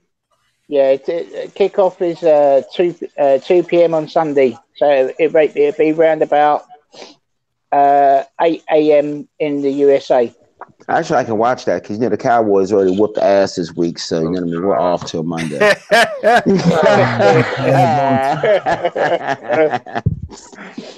It's all Mother good. calls me this morning mad as shit. Them goddamn Cowboys make me sick. The Aints. I can't wait. I can't wait to meet your mom, Thor, man. She gonna cuss me out. Please, I'm gonna make her cuss me out too. Let me tell you something. I've seen this woman cuss out motherfuckers all my life, man. 8 years old, we were standing at the bus stop. This back in the John Riggins days and stuff. She had on like her Hogs t-shirt. And some motherfuckers came talking about Cowboys. She cussed him out so bad he went to the next bus stop. Then the bus came. And we got on, but this motherfucker got on the bus, just walked straight to the back, didn't even look at us and everything. I'd have seen her cuss out 14-year-old kids. One dude used to come through the neighborhood when the Cowboys one time. How about them Cowboys? She leans out the window. How about you shut the fuck up? You know what I mean? That's funny. So hard, man. I be begging, but please don't mess with my mother, please. They won't mess with her. You know, I'm like, that's what you call hardcore support right there. Yeah. Remember, I put the video up. She was cussing my boy out. Do not mess with her about the Redskins. Yeah, oh man, I do it. You know, that's what funny. that, homie. Almost getting them, bro. Oh, it's all good. So yeah, had them scattered all over the joint. Oh, it's all good. So anybody got anything else coming in? Or no? I mean, I bought a Predator off a guy. He should be sending it soon. Hopefully you did? Yeah. You got a picture of it? Sure. Send it to me if you got a picture of it. Yeah. Is it painted or not painted or how? No, it's painted. It's painted. Okay. Yeah. No, I ain't know that. I pre-ordered the XM Star-Lord, so I've ordered that. That is a beautiful piece. That is, I gotta say, that you said XM Star-Lord. Yeah. You've seen it. It goes with the group. Okay. That is a beautiful piece. I gotta say, I just the Guardians that much, you know, but that's a beautiful, beautiful piece. Yeah, so I'm gonna pair him up with the Sideshow Rockets premium format statue, so they'll go together in the cube. So happy days. You got Groot too, or no? No. I've got a fan art scavenger bust with Baby Groot on his shoulder, so that'll go behind Rocket. Here we go. Hold on. Damn, this thing is serious here. I ain't... Yeah, this is gonna be my first venture into Naren Punisher stuff. I don't know. We're gonna go Jason first. All right, Then we'll do that. All right, Jason. Let the narration begin, my brother. Well, this is back when I was first starting collecting and some of the first pieces I got. So I didn't have like the best of units or custom display shelving and didn't have a man cave at the back. So I basically wanted to have them protected from dust and stuff like that. So it's just basically like simple timber boxes with LEDs drilled into the bottom. And as you can see from all the wiring in the back, I hadn't put the mirrored panels in yet.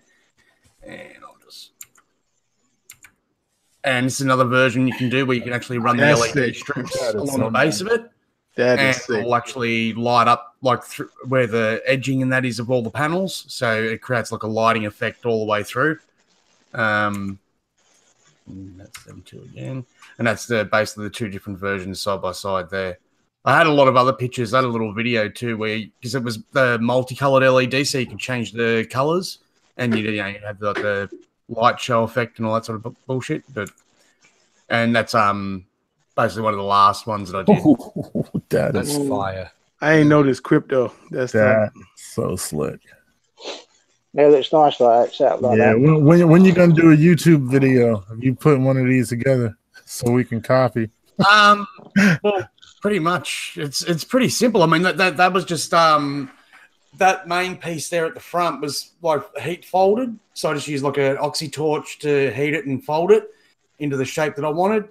And then the top panel I glued on and the back panel I glued on. And then the board I made up with the aluminium framing in there to run the LED channels through, and then just hooked it up, as you can see, from the little box at the back there.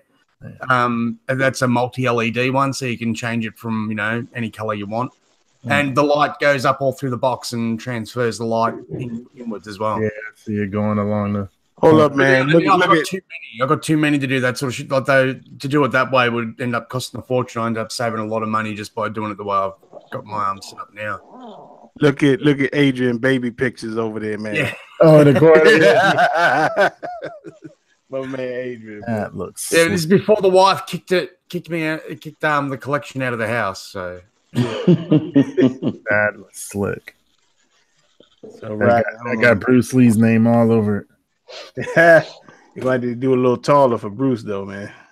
Yeah, definitely got to be taller. But damn, man, you got this coming? Yeah. Like I've been looking at the. Is that a custom? It was a Naren Punisher kit that was done and painted, and the guy I found selling it. And I've been looking at the Naren Naren Predators. I've been looking at them for a while, and he just had one that was painted. So I'm gonna get this one and check this one out before I buy some of the other ones. What do you got in a refrigerator? Look at that shelf. No, I think it's like on a closet shelf or something. I don't know. It's a 6 scale, so it's okay. It's probably 19 inches or less than that probably. But, yeah, so I'm gonna see what that looks like. I like the alien on it. Oh, that's only 6 scale. That's nice though. I like it. Only thing I don't like, he just look a little skinny, man. Yeah. I mean, usually they bigger, you know what I mean? As far as, but I mean, the paint job, everything look good. Yeah, I mean, this wasn't the one that I was eyeballing at Naren, but this will give me an idea, like what to expect. I like that. That's nice. With all them bones and shit, that's tight. I wouldn't mind actually getting a few 6 scale pieces and put them up top to match my Kodo Black Panther. Yeah. I like that 6 scale Wonder Woman from XM. I wouldn't mind getting that. That's nice. I like their 6 scale DC stuff. I hope they do a Two-Face so I can get them. They didn't have Batman in New York, did they? Because I remember seeing Superman, but I don't remember seeing Batman, the 6 scale one. No. Yeah, I didn't think so. Yeah. They had Flash. Flash looked really good. Yeah, they had Flash. They had Aquaman. Wonder Woman. Yeah, everybody loves the Aquaman. I know Ryan might be getting the Aquaman. On the Seahorse. on the seahorse. He looked good on the seahorse. That base is cool. My boy Ian that you met, Pocky. Yeah. Yeah, he pre-ordered that joint. I was like, the dude's on the seahorse, dude. I'm like, come on, yeah. No, like, it's in person. It's tight in person. It is. Yeah, okay. He's still on the seahorse though. My bad. I feel you, but he got armor and shit on. It's tight. He must be riding a guppy. What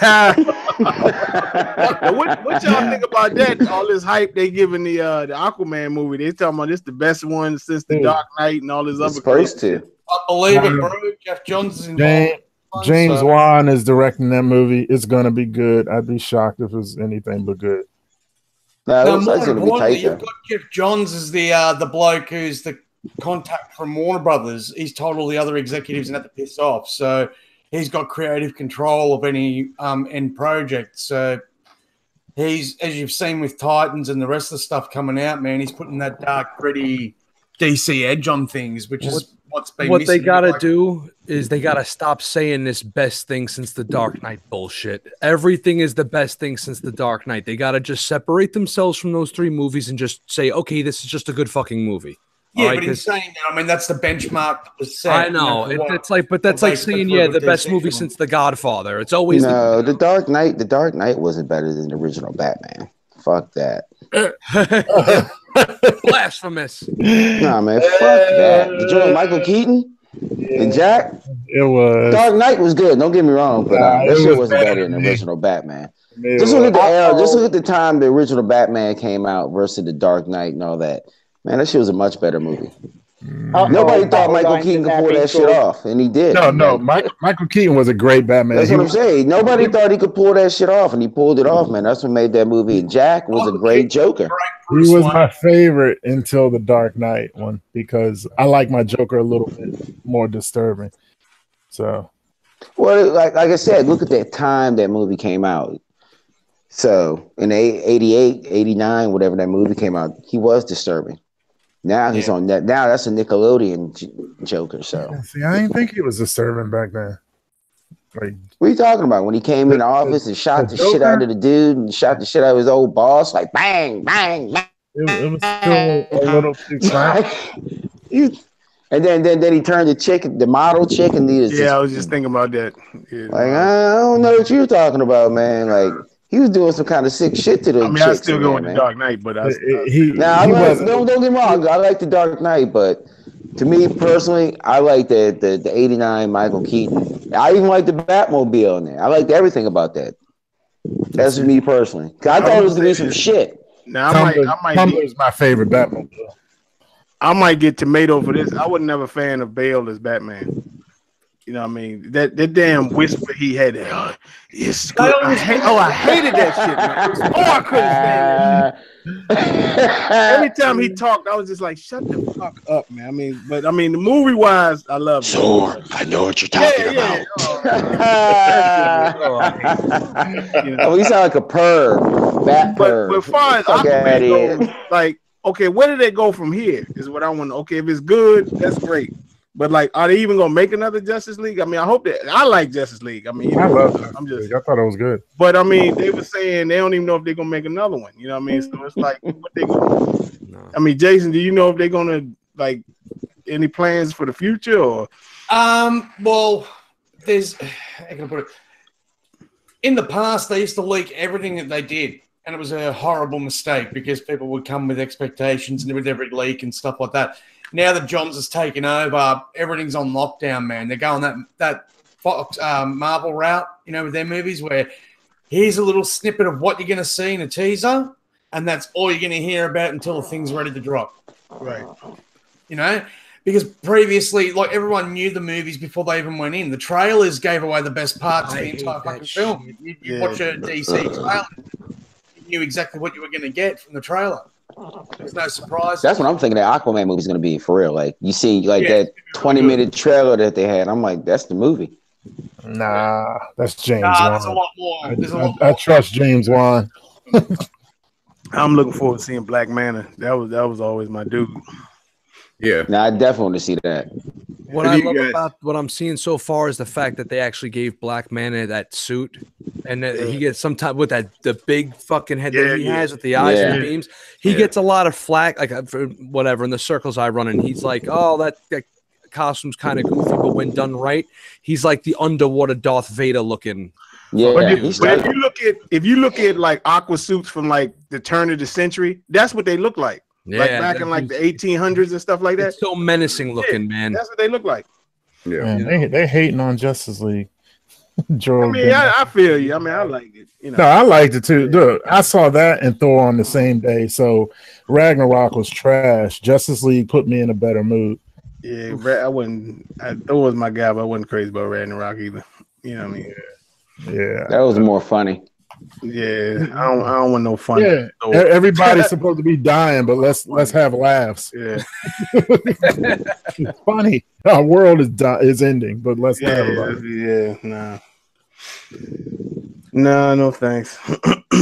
I think I got bad news for everybody that wants the shit to be a little bit more darker, weighty. I think that you're going to get a lot more Marvel-esque type stuff from the DC going forward. You're right. I think you're right, and there's no denying it. I like DC and Marvel. I like Marvel too, but most of I'm from the school of most of these Marvel movies were either entertaining or really good. I haven't seen one where I left where I was like, that was just trash. I don't ever leave a Marvel movie going, it sucked. You know, because I'm usually what it was? The Age of Ultron. I did. Ragnarok. Age of Ultron. Source material, and case in point, Civil War, right? The original Civil War in the comics was absolutely fantastic and groundbreaking storytelling, right? And if they could have done that in the movie, but they didn't have the rights to the X-Men and mutants and stuff like that, so they couldn't, and then to come up with a new concept. Then the flip side of that, though, when you look at the last Avengers film, like with Thanos and everything, that was done a lot better than the actual comic book was written. Yeah, right. You know what I mean? So you get wins and losses on both sides. Where I think you're going to see a big change in DC is they're going to go more like what they're doing with Rebirth and what they did with New 52, which is basically still telling the old classic stories, but with a modern day twist on them. You know what I mean? So, and Jason, doing that, they're going to please the hardcore fans and they'll get new people in. For example, my son Adrian won't read a comic book to save his life. If they put one of the good comic books into an animated film or something like that, he's all over it. Oh, this is brilliant. And I'm like, I've been trying to get you to read this book for years. Yeah, I was so glad they changed Infinity War for the movie because the comic version of him doing it for the girl just didn't work with me. You know, I was about to ask you, so Jason, what Infinity version are you talking about? Are you talking about the Infinity Gauntlet, or are you just talking about like Infinity? So the more modern version? Because they have the original one, you know, what Rodney's alluding to, where it was all about, you know, trying to get Mistress of Death, yeah, trying to get some poon tang, and then some dead poon tang. Even look at him, you know, like that's a failure. That's why when people start on me with Darkseid and Thanos, I just look at them like, bro, please. If we're going comic book iterations, no. The one that you'd be more deathly afraid of than anything is Darkseid. You know, if he gets his hands on his end game, everyone's going to be a slave of his throughout the universe. Omega beams. I like Darkseid. I like those Omega beams. Anti-life equation. If you can crack this code, it basically removes free will from everyone in the universe. And they just bow before him. I just read the Darkseid War. Oh, fucking incredible, bro. I bought like the DC Essential Collection. I jumped off of DC when the new 52 came in because I didn't like that they made Superman more edgy because I like Superman, happy Superman, you know. We're gonna be best friends. So, but when they came back with Rebirth and they kind of like we're gonna keep some elements of the new 52 but reintroduce the classic heroes. Yeah, I'm all back in on DC now and I've been reading it, but that Darkseid War, man. As a Superman fan with that Rebirth storyline, when you saw little tidbits like when you saw Hank Henshaw and that as an astronaut and stuff like that in the Rebirth universe, and our Superman, I'm going to say our Superman because we grew up in that period. Our Superman remembers from his timeline what ended up happening in his world, and he's making changes to prevent that shit from happening. Right. That was like just another level of just like, what the hell, you know? Yeah, I think that what bothers me about trying to make Superman more edgy is that he can't be. He's a god, so he has to be the Kansas grounded farm individual boy, from a moral super trite. And a lot of people like, I don't like that guy that just shows up and he's here to save the day and rescue the cat out of the tree and pet the kid on the head and fly off. And I'm like, he has to be like that, or he's going to be dark side. Yeah. Like, he'll just, he absolute power corrupts. Well, I Absolute. always say, if you look at Batman and Superman, right? Batman, his alias is Bruce Wayne. You know what I mean? Superman's alias is Superman. He's really Clark Kent. Right. You know what I mean? Yeah. No, totally, man. And he has to be that super. A lot of people are like, oh, Superman he'll wreck anybody. I can't stand the fact that Batman fucks with him. And it's like, yo, because if you had Superman's powers, you'd just be tearing people's heads off. And that's why you're not Superman. He's has to be that super smiley guy, because with a power level like that, the only way you're going to have him be kind of interesting, he's going to turn into what he did in Injustice. He'll turn into this crazy desperate. I just want to address something in the But chat. I liked Injustice. Red Hood's trying to trigger me with this, and he knows. But you can't blame Schneider for what happened with Justice League and their movies. That had Warner Brothers executives all over it, cutting shit out of it all over the joint. That movie was meant to be a 2-part movie that was completely different from the end product that was released by Warner Brothers. I want to see he was fired by Warner Brothers. Guys, come on. His daughter committed suicide. If you ever need a break to get away from work or something like that, that's got to be the most justifiable reason, the loss of a child. So I actually want to see the Snyder version because I think it would have been better. We never will. Yeah, I don't think we're going to. Maybe 20 years down the track, like the Richard Donner cut of Superman 2. That's annoying because I really want to see it. I don't think he ruined it, but. Speaking of Thanos, this has always been my favorite Thanos cover. This motherfucker's making his own strippers and shit. Making his own what? Oh yeah, Thanos, that dude, boy. You need them lap dances.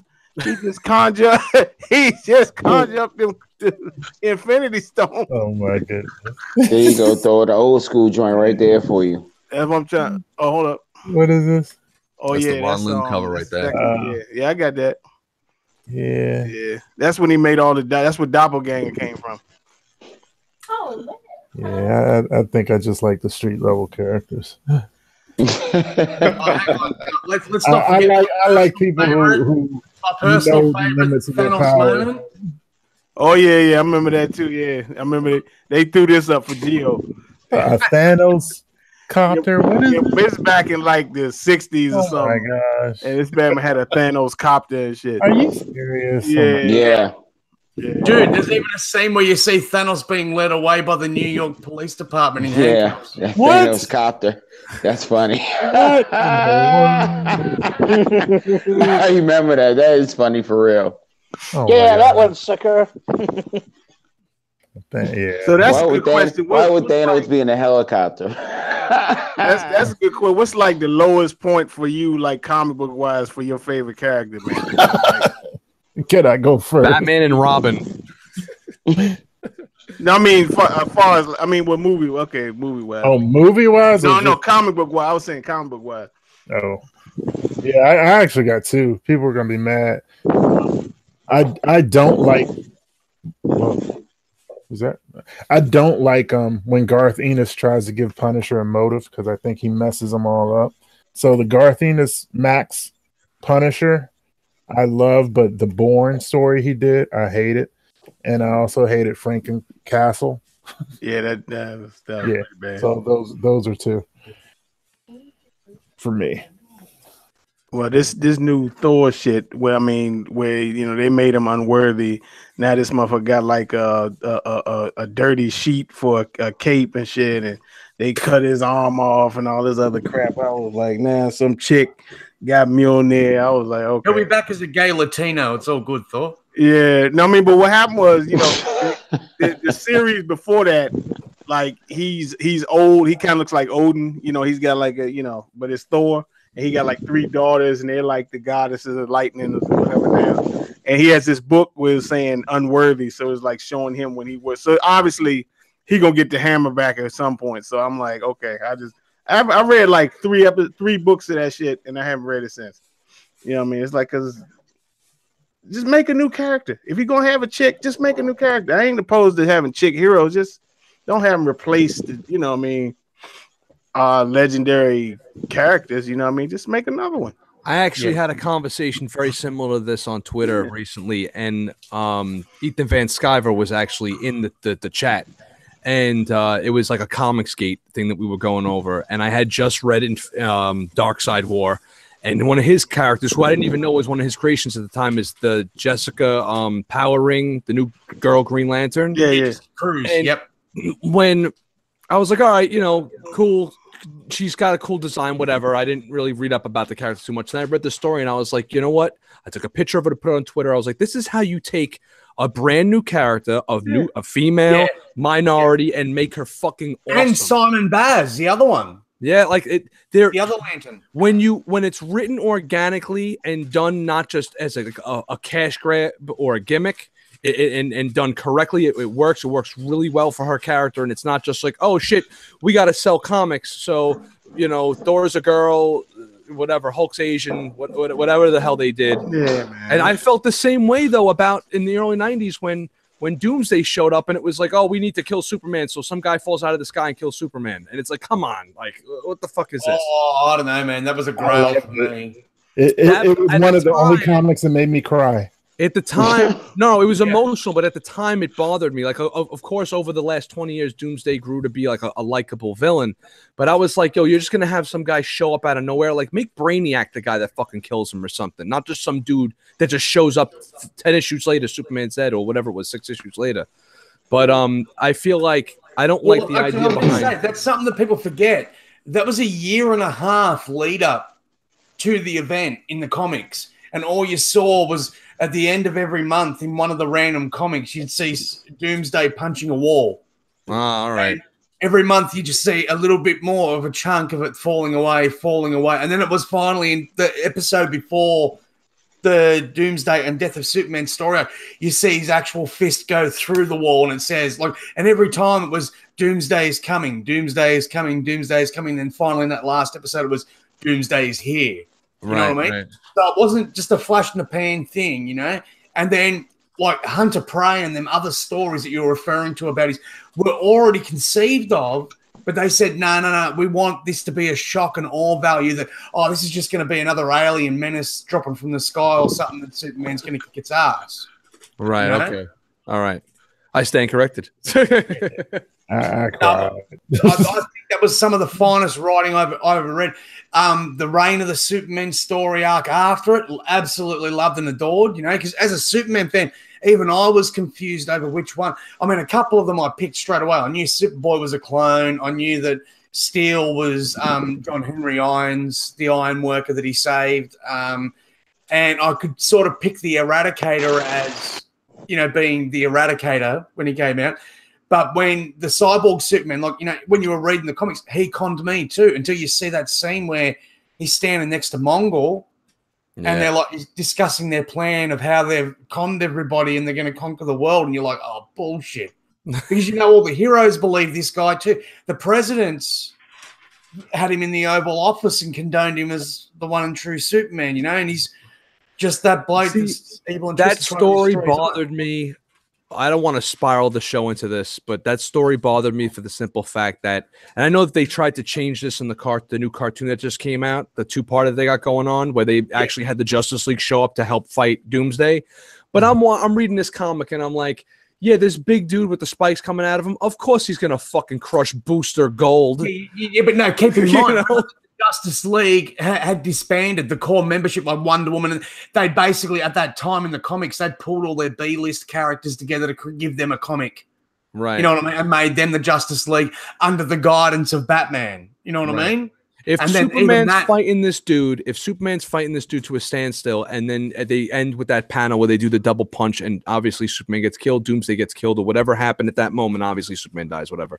Yeah. I'm sitting there looking at that going, yo, if Flash, Green Lantern, and Wonder Woman were there, they are fucking this guy up, man. At that time when I'm reading it, I'm like, yo, where the hell is the core? Oh, yeah, but that's what I'm saying. If you read the other comics, after the death, they went into where these heroes were, and they were all in the middle of their own crises and stuff, and couldn't. But you got to remember how fast that battle went. Like, that battle was only over a few hours. Right, he mopped the floor with the Justice League within an hour. Superman steps in, and then everyone's like, "Oh, Superman's got this," because hey, fuck, the big boys there. He won't need us. Right. It's not a Mazo that can copy his powers or anything. He always wins.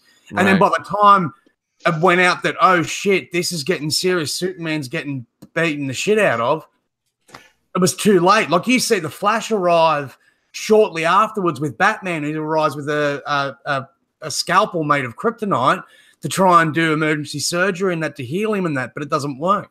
Right. I just noticed he took the Blue Beetle and opened the car door. And I'm talking about 5 times. He boom. I was like, God dang! Oh my God! That's like the first book that I actually felt physical pain reading this shit. I was like, oh my God! He crushes him, Guy Gardner. They get smashed, dude. Actually, I think that was the scene when you see Guy Gardner's face after that first encounter, when it was all mushed up mangled, and all disjointed out of place and stuff like that. And he's getting them to hold his hand and direct it to fire the energy beam because he can't even see. Yo, doesn't he punch Ice? Isn't Ice unconscious and he just walks up to her and punches her in the side? Yeah, she's knocked out from the flames. He walks up and just punches her in the gut. Yeah. Now, what was the deal? This is one thing I always wondered. What was the deal with Supergirl? Because was she like a clone? Because he punched her. Yeah, like clay or something. Okay, so even more into the Superman history. A few years prior, Superman was asked by Alexander Luthor from an alternate reality to come to his world because 3 Kryptonian super criminals had arrived, Zod, Ursa, and Non, and they had basically like killed nearly the entire planet, and Lex Luthor was the only person who had like the remnants of human society. And they didn't. This is a world that didn't. Their only superhero was Superboy, right? And Superboy was killed like that by these 3. So he creates a proto like shapeshifter form and makes it Supergirl. Okay, and he sends Supergirl to our Earth because he knows if Lex Luthor comes through, Superman will be like, yeah, fucking what, So when Supergirl comes through, we need your help, Kal-El, like cousin Kal-El, and he's like, oh, okay, and then gets there, and he actually had to kill them, and it was the first lives that he ever took, and that was when he went into exile in space for a couple of years in the comics and ran into Mongol and Warworld and all that sort of stuff, because he'd already crossed that line of killing, and it wasn't that it tore him up, it was how easy it was, and he was afraid that he was going to do it again. What's the Clone Saga? Gabriel Ross said that. Is that a Spider-Man story? What's that? No, it's a... The Clone Saga? What's that? That was the Spider clone. I think he's referring to the Ben Reilly Spider-Man situation, and then there was the Spider clones with the million of them. I almost bought that from In Stock Trade, so was that a bad story? I wasn't a fan, man. I don't know. Like, because it got to the point where, like, oh, Spider-Man, they pulled one of those. The Spider-Man you've been following wasn't really Peter Parker. So for the last 15 or 20 years in comics, it was really Ben Reilly. And it was like, look, dude, stop trying to fuck with readers, bro. Just was that in the 90s? Because I kind of stopped reading Spider-Man. Yeah, that's the late 90s. Man. One I know what it was. That was right after, I believe, they had the DC versus Marvel crossover. I think that was like right after that period. So I think around like 95, I want to say. Yeah, I stopped reading that shit by then. Yeah. Was Ramita drawing it? Because I sort of remember a Ben Reilly. I have no idea. I stopped reading. Spider Island, I ain't reading none of that shit. Spider Island. Yeah. Gentlemen, I hate to once again, I'm gonna jump off. My wife has been wrapping Christmas presents for the last little while, and I'm gonna join her. No, it's all good. We was about to shut down soon anyway because I can't go hard like I did last week. Thank you for having me on, Darth Castle. You're the man. I appreciate the accept back to be on the show. Thanks to everybody in the chat. Nick Nack, I will see you tomorrow. Again, we do the show tomorrow night. Same type of shit we did here tonight. So tell Nick Nack come on too, man. Yeah, no, we're gonna get Nick Nack on here too. He is he's fucking awesome, bro. Yeah, get him on in. Hilarious. So anybody want to come on the Red Cup? There's a fucking open invitation to everybody. Find me on Facebook and send me an email or we're in the messenger, right? This messenger chat. Yeah. Just hit I gotta subscribe to you guys. Like I didn't meet Jason, right? I didn't meet you last time, so I got to get your contact information and shit, dude. So the Odd Couple statue reviews. Odd Couple statue reviews. He's in the chat too. Everybody on here is in the chat. So all right, cool. Yeah. So thanks everybody, and for those that are watching, please subscribe to the Red Cup Review. I'll see you guys tomorrow night, and anybody else, obviously, just fucking hit me up, man. I'd like to get you guys on the show. I appreciate it. All right, brother. Well, take it easy, guys. We're gonna sit down too, anyway. So, you're kidding me? You got me pumped up telling stories. I mean, we could go on. I'm ready for the after show, brother. I mean, last week, 4 o'clock in the morning, man. I can't do that shit no 2 weeks in a row. I was like, "What's wrong with you? You crazy?" It killed you. Yeah, I mean, our boy Cartel came on, you know. So yeah, I'm mad. I missed that one. Yeah, I thought about the whole time. I thought about you, man. Oh no! He's showing up at the end. Better late than never. That's how he does it. Wonder on the straight corner, PJ. Hey, PJ, we're about to show The Last Jedi. We're gonna screen share it to everybody. What's up, guys? What's up? Hi, guys. What is up? It's cold, PJ. What's up? What is this? I love The Last Jedi. You should love it. It was a great the movie. Best movie ever. See that picture you showed on the other side? That girl will whoop up on Luke. Oh, cool egg. The Last Jedi. Hold on, which one was that? Exactly.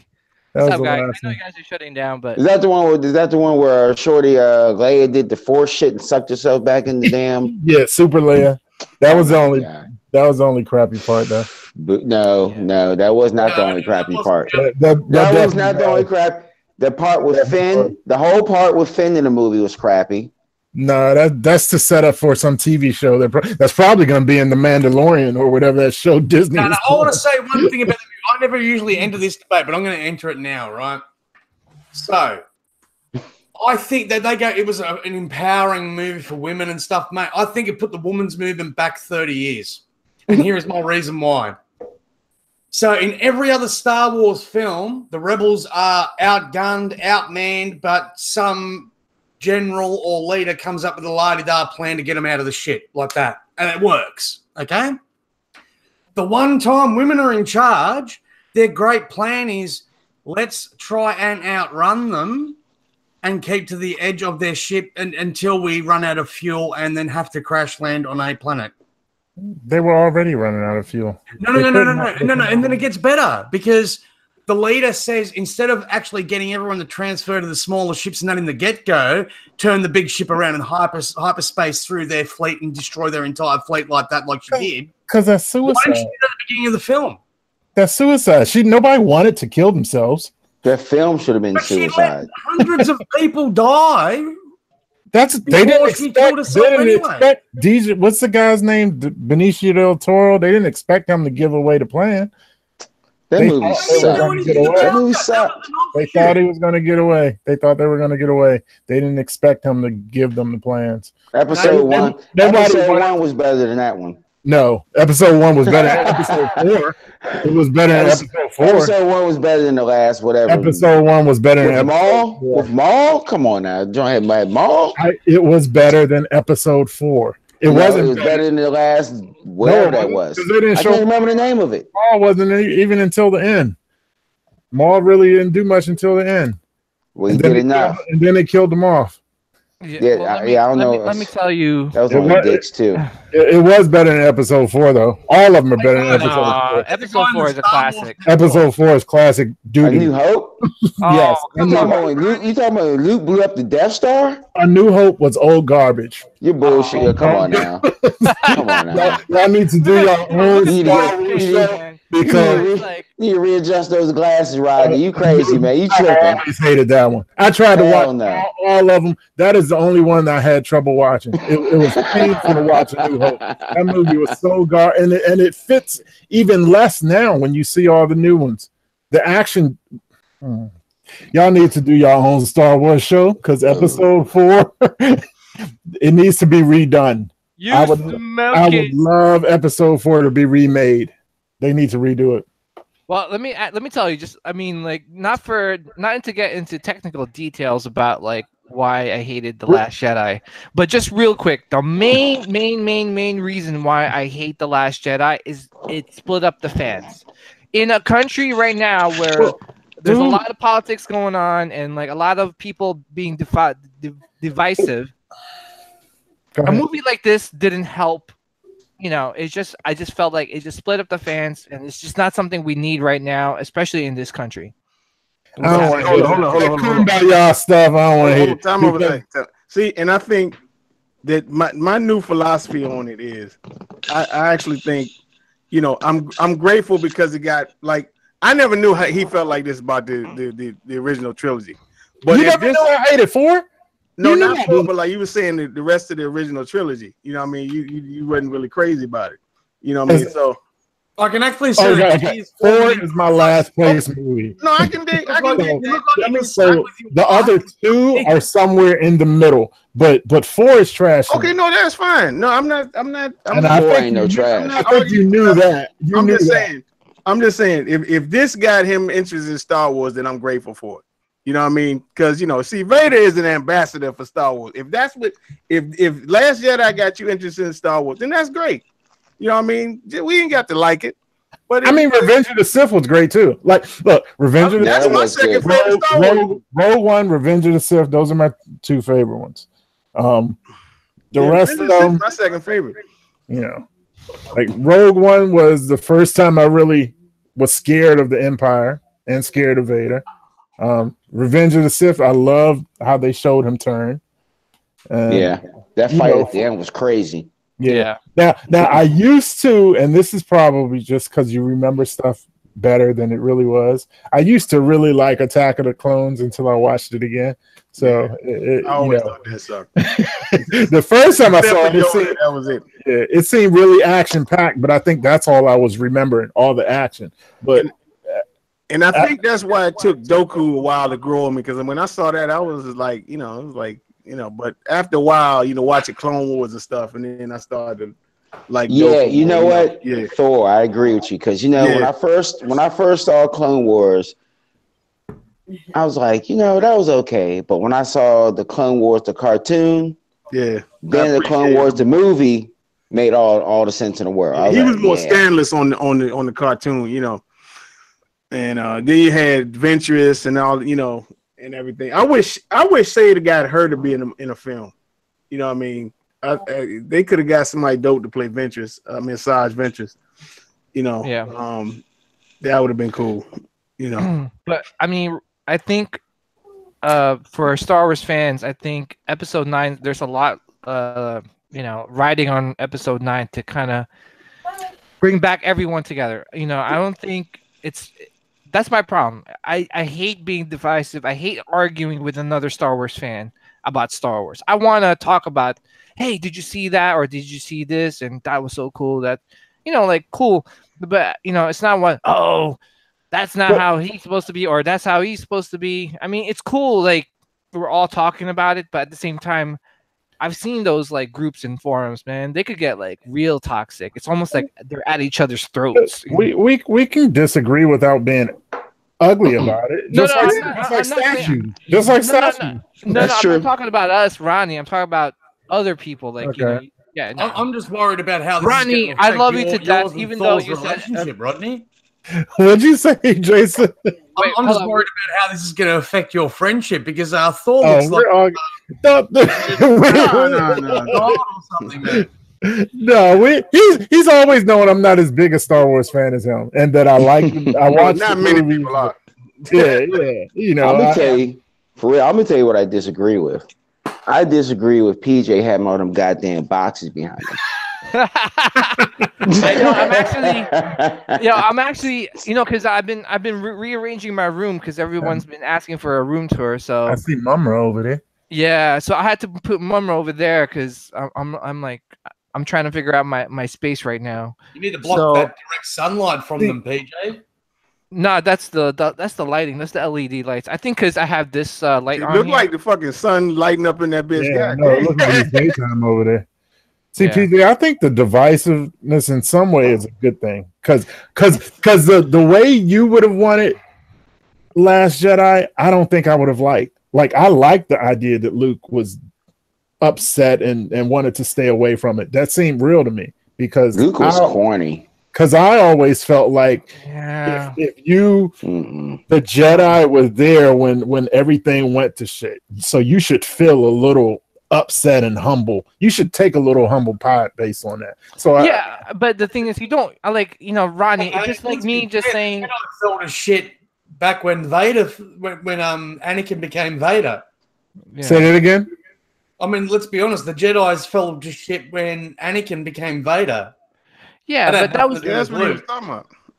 Yeah, but I mean, I think they were turning it before then. If you think about it, if you're really a Jedi, it's like being a monk, and you know what I mean. You got pussy in front of your face. It's like, yo, man, you know what I mean. I shouldn't be doing this, but it is right here. It's like, yeah, I'm a peacekeeper, but I can cut down a motherfucker in a bar if it's Jedi business. So it's you know what I mean. It's hard being a Jedi. You know what I mean. For real. That's why I fuck with the Sith, because they just know what they're gonna do. Hey man, I'm just gonna fuck you up, get what I'm gonna get, and keep it moving. Exactly. That's why I messed with the Sith before, man. The Jedi are just too complicated because, like I said, how can you be a peacekeeper? Like I said, you can go to a bar, chop a motherfucker's arm off, chop a motherfucker's head off. Like, hey man, it's Jedi business, and people like, okay, you know what I mean? That's cool. Hey, okay. Don't fuck with a Jedi. You know what I mean? It's like don't fuck with a Jedi because here's this big laser sword that we're gonna send you around. Exactly. If anyone fucks with you, you can slice exactly. You can slice you down, get away with it, but then they get mad at the Sith if they do the same shit. Mm-hmm. I agree. So, and I mean, for me, it's like something like. Now, like I see that they're promoting like this animated series on like their Disney YouTube channel, right? And what they're, I don't know if you saw the Luke episode, but they were saying like, oh, Luke, was, he helped cut down like Face's father, and they he came to the rescue of his friends, when they were they needed him. Mm-hmm. They're trying to build it up for kids. But what happened in The Last Jedi? He like all his friends need him, and he said, fuck him. That's real though. That's real life, man. Like real life, he had that doubt in real life. There's no fucking way Luke Skywalker would have sent a fucking hologram of himself out in front of fucking bitch ass Kylo Ren. That's bullshit. Even better about it. Bullshit. That was and this is why astral projection. That when the projection that's a fucking hologram. This is why it's gonna be split, because if they did it that way and Luke saved the day, I would have thought it was corny as hell, and y'all would have loved it. He didn't have to save. I mean, and he actually did play the hero though. In the end, he was the hero. Luke can bring down a fucking Death Star, guys. Yeah, but he also doesn't want to be part of it anymore.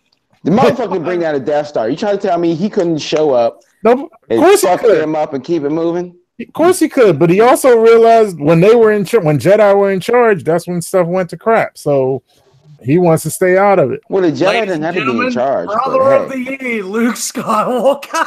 What happened? That's it. He just wins Brother of the Year. Luke Skywalker. Yeah, but you know what I'm saying? Like, come on. And that's family too. Like, he turned his back just because he fucked up. I mean, how many times you had a nephew, you just want to smack him in the butt, and you did because he was being rowdy and crazy, and then now you're not going to show up into like any of the family parties because you spanked him in the butt, Hold on. Is The Last Jedi the movie where Kylo Ren was like, your parents were a bunch of drunks? Yeah. They built up that whole Rey shit for a bunch of fucking drunks. And how does he even know? I think he lied. I think that was a lie. I think she is important. I think he was just lying to get her on his side. Mm-hmm. I don't think that's the real answer. Yeah, but you know what? But Kylo and Rey are interesting to me. Luke wasn't. Kylo's not interesting. Kylo is very interesting to me. For me, Kylo, the only reason why I say he's interesting because he's the only one with a consistency. Like everyone, Poe was like a hero in the first movie, and in the second movie, he's like this. Kylo Ren's a whiny little bitch. Huh? Oh, yeah. Thank you. So was Anakin. I agree with you. So was Anakin. Nah, Anakin was no bitch. He was what? You watch those Clone. You watch the Clone Wars. Anakin ain't no bitch. Nah, you watch the Clone Wars animated series. Anakin ain't no bitch, yo. Nah, Anakin ain't no bitch by no means. Anakin no bitch. Anakin is that motherfucking dude for it. You watch those Clone War cartoons. Bitch was when how easily he fell to the dark side. Boggy. Yeah, I can see you saying that about Luke way before I can see you saying about Anakin. Anakin ain't no bitch. Yeah, I think you thinking about shit. What was the second one? Attack of the Clones. He was a little whiny in that, but after that, because in Sith he was already in Sith he was already. But yes, the second one he was whiny. The first one he was a little kid. First one he was a little kid. So after that. Yeah, because he was already turning, and by the third one, he wasn't whiny. He was just being pulled in that one direction, and he was fine going there. He was whiny in the second one, just like he was kind of whiny. I agree with you on that.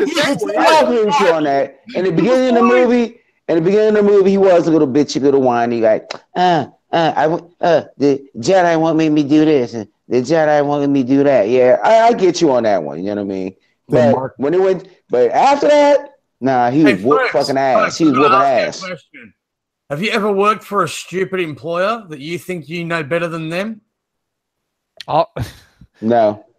Well, I mean, Anakin was working for the Jedi Council. Were that fucking dumb? They couldn't see the two. You know, his mother got. He was a former slave too. Now, who believes he has all this power? Of course, he's upset that they're not letting him use his power.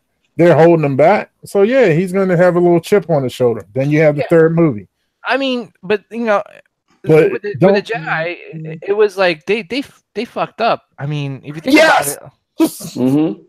Yeah, which is why Luke would say, "You know what? We're a bunch of f-ups. Maybe I should back out." But that part of the movie, I do in the Last Jedi. That part of the movie when Luke was like, "Hey man, this Jedi ordered some bullshit." So why are we arguing? I do agree with. So what are we arguing about? But no. But that's not Luke. That's not the entire movie. That's just one little segment of the movie. But like, that's his mindset. How the fuck does the damn Akbar, how does he just get Kylo Ren just pops out of nowhere and blows General Akbar the fuck up? Bullshit. Bullshit. We go from bullshit to talking about General bullshit, yo. You cannot fucking sneak up on General Akbar and them like that. That's bullshit, yo. That's bullshit, yo. Really easy. Fuck that, It was a trap. It was a trap. Exactly. He knows. He's been knowing. It's a trap. I know what you're doing, Kylo. Shit. I did that like 40 fucking years ago. I did that shit when I was fucking swimming around in the fucking on the moon planet with Anakin. I knew fucking Anakin. I knew Vader and Anakin. You can't fucking sneak up on him like that. And play with Kylo. And got him mad, and he went out and bye-bye. Man, fuck no. There's no fucking way. I saw that shit right there. I was like, if I wasn't here with my motherfucking wife and son, I'd be like, I'm getting the fuck out of here right now, goddammit. Kylo got I probably smoked the blunt. How the fuck you smoking J and I'm still mad, goddamn. I'm like, this is bullshit. Kylo got in his feelings, needed to blow something up. That's bullshit. That's bullshit. That's not bullshit, yo. How come ladies didn't do that from the get-go? If he could have did that right then, the movie could have been over fucking 8 episodes ago. He could have just fucking flew out of no fucking where, blew them the fuck up, and be like, yeah, Snook, I blew them the fuck up. Let's go do what we got to do now.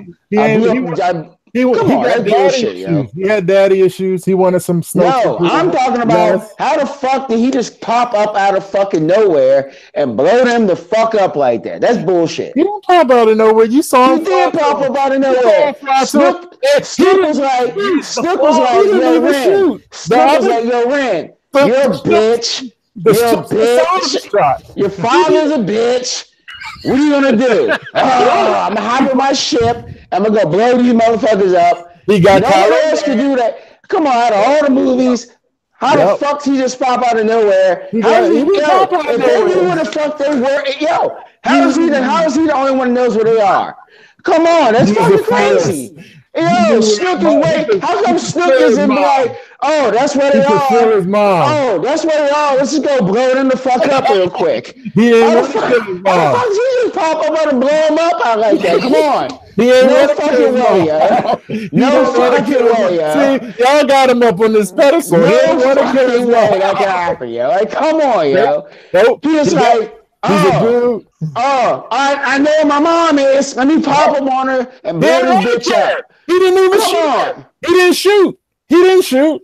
This motherfucker weaved through shit and blew the fucking ship up. No, he's not the one that shot. No fucking way, yo.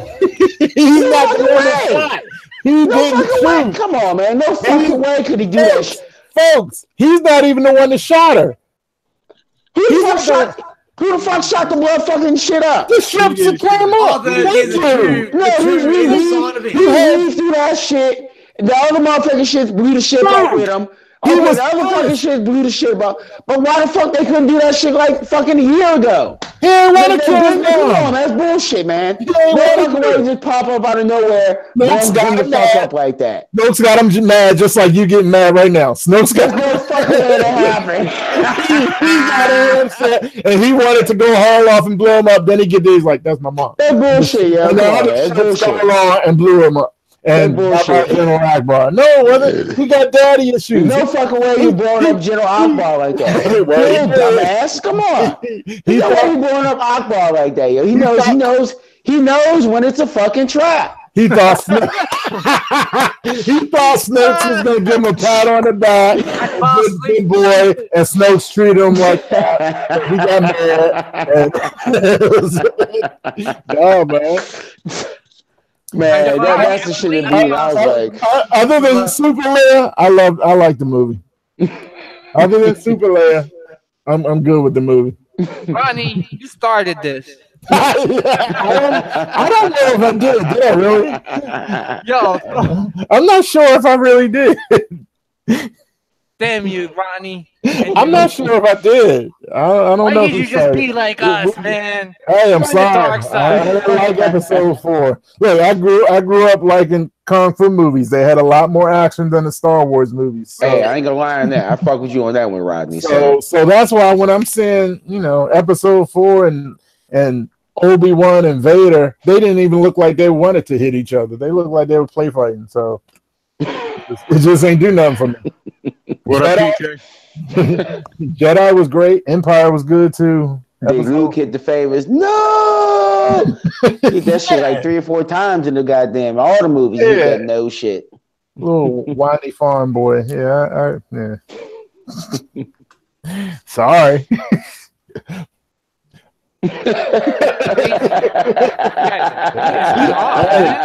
I thought when me and Ronnie go off. Hey, PJ, you started this.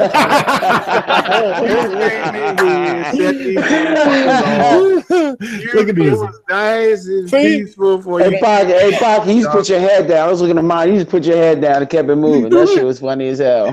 And see, Luke even playing the hero. I'm watching Thor watch it. Luke even played the hero.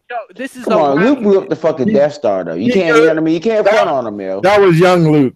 That was young whiny farm boy Luke. This is the more seasoned, humble Luke who realized Jedi had some issues, but he wanted to help. But it's true. Luke went the hardest in the beginning of Return of the Jedi. Jedi, he was a beast, and that's when he went hard. But at the end, when he started getting shocked and all the other bullshit, that's when he kind of went.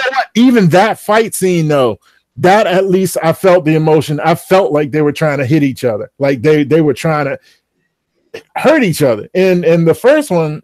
It was like they were play fighting. It's like I'm sorry. And you can't do that after you just did Revenge of the Sith. Like you can't do action fights like that and then what they did in episode 4. Sorry. They need to take that bullshit off the screen right there. They need the worst fucking shit ever right there. I'm gonna have to watch. Kylo's on Ritalin. Kylo needs Ritalin. He's one of these new kids. You know what I mean? Like, Kylo is interesting. I deserve to be the dark side master. Like, why? What the fuck you done? He killed Snokes. He killed Snokes. He got that issue. That actually was pretty tight, but I don't understand how that shit happened. Like, come on, you Snoke. Like how'd that shit happen? Because he had 2 lightsabers. Snoke was thinking about the one in front of Rey. He would never cut the Emperor like that. I don't know. We'll just pick up the Emperor and throw him down the shaft. Yo, this is whack right here, man. He looked like he's taking a dump, man. I don't know. He's just mad because he didn't save the day and be the hero again. No, he wasn't a hero though. If you think about it, Return of the Jedi, guess who the hero was? Anakin, because he's the one who threw freaking Emperor Palpatine off the fucking thing. It wasn't Luke. Luke got his ass whooped by the Emperor. He did. That's what I'm saying. He was getting shocked like shit at the end. You know what I mean? Shocked like shit, man. But Anakin, he kicked Vader's ass, but Vader wasn't even trying. Would not have done it if not for Luke. Anakin would not have done it if Luke didn't find that soft spot in him. Anakin was happy following the Emperor for God knows how long. That motherfucker had no choice. Once he killed those kids, he tried to find ways to get to the Emperor. He just couldn't. And see, he just couldn't because he's trapped in that suit. And every time Emperor electrocuted him, it almost killed him because that's why he died. Like after, Emperor was like, ugh! Like he was like. So I'm not going to use the language I used before when I described him, but basically he was the Emperor's slave. Oh, you saying he's the Emperor's bitch? Yeah, he was. Yes. So Kylo is interesting because Kylo killed his version of the Emperor. Who killed him? Because Snook was a bitch. The Emperor was no bitch. He must be dumb. The Emperor was no bitch ass motherfucker, yo. He went flying down Emperor to Snoke. Emperor can fuck shit. We don't know that. He's the fastest because they haven't given us a story for Snoke, so we don't know. World, man, he's the deadest. Just he's not fast now because he's dead. You're dead motherfucker now. Just like Snoke. And we don't know Snoke's story. That's what it would be nice if they did a backstory on Snoke. We got the Emperor story from episode 1 on, so. Give me a Snoke story. I'd watch it. But you know what? After the Return of the Jedi, I didn't need to know his backstory. It was just like, okay, it was just added on in the prequels. But I was happy the way it ended in the Return of the Jedi. But all I have to say is that Luke, it's just one of those things. Luke has always been like a hero. You know what I'm saying? Like he's wanting, even though he tried to help, it didn't work. He always fucked up, right? He tried to help his friends in Empire Strikes Back. He gets his hand cut off and he's fucking falling through the Cloud City. In Return of the Jedi, he tries to help his dad and gets his ass electrocuted. But he does help his dad. He succeeds in Return of the Jedi. He tried. He wasn't gonna. He won. He wasn't gonna be like, oh wait, you know what I'm gonna do? I'm gonna get electrocuted so my dad could save me. Oh, I mean, he didn't go into the. He tried. He went in there trying. He's like, all right, I'm gonna try, but he failed. It's just that Anakin. It was foreseen that he was the chosen one. He was gonna bring balance to the Force, and he did. He did. So you don't think off that fucking balcony, and Emperor was like, ah. So you don't think it's realistic for him? You don't think it's realistic for him to feel some shame at wanting to kill Kylo? What's up? You don't think it's realistic for him to feel some kind of shame after wanting to kill Kylo, even if it was like a quick split second? When Luke thought about killing Kylo, you don't think he should feel some shame about that? He wanted to kill his fucking dad, which is worse. Who? I want Thor to come in and drop his. I'm talking about Luke and Kylo. I'm not talking about Luke and Vader. That was whack. First of all, what do you mean that was whack? So dad killed everybody, like everybody, even the kids. Yeah, I get that. He just had a premonition that his nephew was going to after going through his father having that kind of evil stuff going. You don't think he would want to just let me kill him real quick and be done with it. You don't think so? He didn't want to do it with his father. Why would he want to do it with his nephew? I mean, you have a more close. All right. You ever heard anybody ask if you could go back in time and kill Hitler? Would you do it? Like when he was a kid? You ever hear people ask that? But because then Stalin would have enslaved all of Europe. But that's a question people ask. That's a philosophical question. People ask it, and people go back and forth on it. If Hitler was your dad, like, what would you do? Like, would you go back in time and it's just? But he wasn't his dad; he was his nephew. But we're comparing like the Vader. But see, it hadn't happened yet. Yeah, but why would we're saying what Hitler will do. So this is after Anakin is Vader and killed all these people. You already know what will happen. Like, we're not talking about before. Like, Vader may be bad. You already know. So you already know Hitler was bad. Would you go back and just end it early? And that's what Luke was going through. I don't know. That's a touchy subject because that's his nephew. That's not like. There's a lot of dead bodies. I'm gonna compare it. If my nephew, if I had, I don't know, some sort of force, and then I'm like, damn, this kid's gonna murder people. But you know what? I'm gonna be like, you know what? I'm gonna try and stop that. I'm not gonna kill him. But he didn't. He had like a split second of thinking of that, and then he caught himself. Yeah, but I'm not gonna be like, yeah. No, I'm gonna be like, oh shit, I gotta do stuff like to make this kid like good. You know, I'm not gonna be like, no, where's the knife? You're going off of like a split second of doubt and no, not a split second of your nephew. You kiss your nephew. That's a dude that is responsible for a lot of bodies. Hey Thor, you know it's really hard to take him serious with that haircut in Return of the Jedi. It was 83, man. I mean, what you? I'm looking at that shit for real. Yo, I rock that haircut, man. What the fuck are you talking about, Jason? He said Star Trek is way better. I saw you, Jason, put that. Yeah.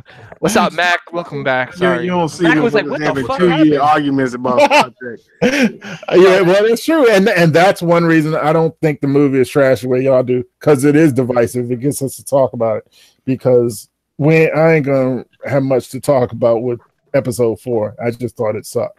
Yeah, but we have a lot to talk about episode 5 and episode 6. Yeah, absolutely. And Return of the Jedi. I mean, we could talk about all of them, and I'd probably have something to say except for 4. I just think that was I don't know, man. I understand what you're saying. Before it did have some classic moments in there, for real. Like say him blowing up the Death Star. Oh, you're being exceptionally quiet, brother. I'd like to get you to weigh in on this topic. I said what I had to say, man. It's like if it got him interested in Star Wars, then I'm glad. I'm happy for it. You know what I mean? That's my new philosophy on it. You know, I choose not to get in the negative side of it. If you know, I notice like people who not really into the original trilogy, they like this new stuff. You know what I mean? So if that gets you interested and want to make you, you know what I mean, then I'm all for that. You know what I mean? So be it. You know, everybody got their own opinion. That's it. And that's Star Wars. Yeah, but so Thor, being the master manipulator of the dark side of the Force, he just sat back quietly and watched you all implode on each other and just harness that power. There's no implode. You know what? Next time, I'm gonna go to Celebration, right? And I'm gonna go to a Last Jedi fan, and I'm gonna talk to him and I'm gonna argue with him, but I'm gonna stop it. You know, I'm gonna say this is not an argument that we should deal with by talking and arguing. We should deal with the lightsabers. Let's have a lightsaber duel. And whoever wins the argument. I will admit, though, I do like the Rogue One and the Solo movies. Yeah, a little bit better than. I'm not saying the original ones, because the original ones got, you know what I mean, just like. The whole emotional, like I've been watching this since I was a kid and all that shit. But the spinoffs, they're much better than that Last Jedi. And then I agree. Where's the one before the Last Jedi? I can't remember the name of that shit. Rogue One. No, not Rogue One. Oh, not Force Rogue Awakens. One. Yeah, I love Force Awakens. Force Awakens. Now the Force Awakens was like it had some good parts in it. You know, like when they found the Millennium Falcon. Huh? I didn't realize the Force was asleep. That's funny. It has been.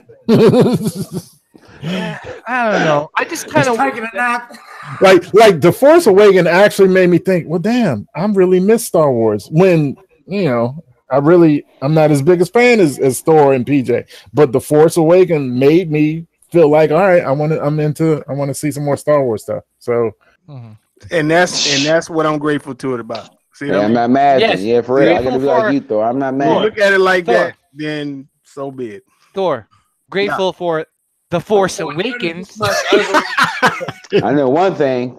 The bladder has awakened. I gotta use the bathroom, fellas. Hold on. I'm sorry if Luke would have been the savior of the whole thing again, I would have. He was never a savior, though. Hey, look. When you're I think he was in Yoda, Jedi. when you're counting on a green puppet to save the universe, you're screwed. Well, hey, Yoda had to straighten him out. Be like, you know what? We were too stringent, too stuck in our ways. He died. Yeah. And Well, I'm talking with about them as a ghost. in Last Jedi. Hindsight's 2020, Rodney. Hindsight's always 2020. Well, you know what, guys? After this Star Wars talk, it's got me thinking. You should take that hat off and put a Star Trek one on. Yeah, I agree. I'm going to like Star Trek now. I'm with Jason. Hashtag I'm with Jason now. Fuck it. I don't even believe that. No, I was kidding. Yeah, Rogue One was my favorite film. Like I actually saw the evil of the Empire. I was scared of Vader. Out of the whole thing, that's my favorite one. So. Yeah, I agree. But I was gonna ask you guys. Did you guys talk about the Magneto maquette earlier on the chat? The sideshow? Yeah. What's going on with it? It's releasing the out of the box. I don't know if Thor. You want they got it out of the box already? Yeah. Box on what? Hold on. Let me pull it up for you guys. Out of the box. Mac, you getting it, Magneto? What's up, Batman Collector? Mac. Oh, what? Mac, you there? Yeah, what's up? Oh, you getting Magneto? Yeah, I've got him on PO. Oh, nice, man. Here. All right, so here it is. So here it is, baby. Damn, so this is coming soon. Yeah. That is kind of. See, I don't know about that peg on that thing. Do you think it looks thick though? I guarantee That's what no she one's said, going to go but- together that. I said that. I was like, oh gosh, I shouldn't have said that one. I mean, this looks good though. I'm telling you, this is going to be a sleeper piece. Yeah, I think so too. Yeah. Did you get a shipment notification? No, not yet. Oh, okay. Yeah. Yeah, this looks good, man. I like it. Where are they hiding that? If Centauri's still in the chat, he always says, was it Magneto something? Magneto was right. Yeah, Magneto was right. Yo, this is dope, man. Look at that. Hey, that's why Magneto's a good bad guy, because you can sort of relate to him, even if you think he's gone a little too far. I like those bad guys. What do you think? What do you think, guys? It looks good. It looks good. I mean, I got me a Magneto that I'm getting, but that one looks good. Oh, you getting a Magneto, Ronnie? Yeah, it's a fan art one. Oh, okay. Which one? Which one? With the bodies around him, with Professor X and Gambit and Rogue and all them on the base, like turned to stone. Oh, nice. Batman Statue Collector says his shipping notification for Prime 1 Killer Croc is he got an email for that. Nice. That's gonna be cool. Yeah. Big piece. Yo, Mac, your cyborg, you folks and Gary cyborg is sick, man. Yeah, the cyborg's nice, man. Mm-hmm. Yeah. Is it heavy? Yeah, it's heavy. Yeah, that base looks like a beast. Yeah, it is a beast. The base is huge. Yeah. Yeah. This is beautiful, man. It doesn't light up though, right? No light up. Yeah. I'm good with it not having a light up. Yeah. Yeah, but that's congrats, man. That's a Yeah. good piece. Thanks. Anyone else getting anything sooner? Just waiting on the Superman to send a shipping notice from Sideshow. Yeah, that should be shipping out soon, though, right? It's meant to be this month. And how about Wonder Woman? Wonder Woman's been pushed back for me because I'm getting it through Australia, through an Australian supplier. And it's been pushed back to end of January, early February. Okay. Yeah, So I'm gonna mess around and pay that off early. which one? Oh, Wonder Woman. Mm-hmm. Oh, okay. Yeah. But how about you? Just wait for Prime One Doomsday, PJ. Oh yeah, is that shipping out soon? Yeah, next couple of weeks, I reckon. Oh damn! I can't wait to see that. That looks freaking sick. Oh no! What? Uh-oh. What happened? Mac? What's going on? I forgot that too. I have that too. The Prime One Doomsday? Yeah. That and Hulkbuster? Mm-hmm. Oh, man, you Mac. need another Nice. No, you need another house, man. Yeah, I know. No, I'm knocking out a few walls there, mate. I'm working on it. It's Oh, okay. Folks got his Cowboys. Yeah, we get kind of cold down here in the basement. Feel my pain. That little star thing. Yeah. I'm a shining star. You need some quiz action down there, folks. Yeah, I need a spur. I needed spurs on here, man. You know what I mean? You sent Rodney some stuff, man, but not your boy with the sideboard. Not your sideboard, brother. He's coming, yeah.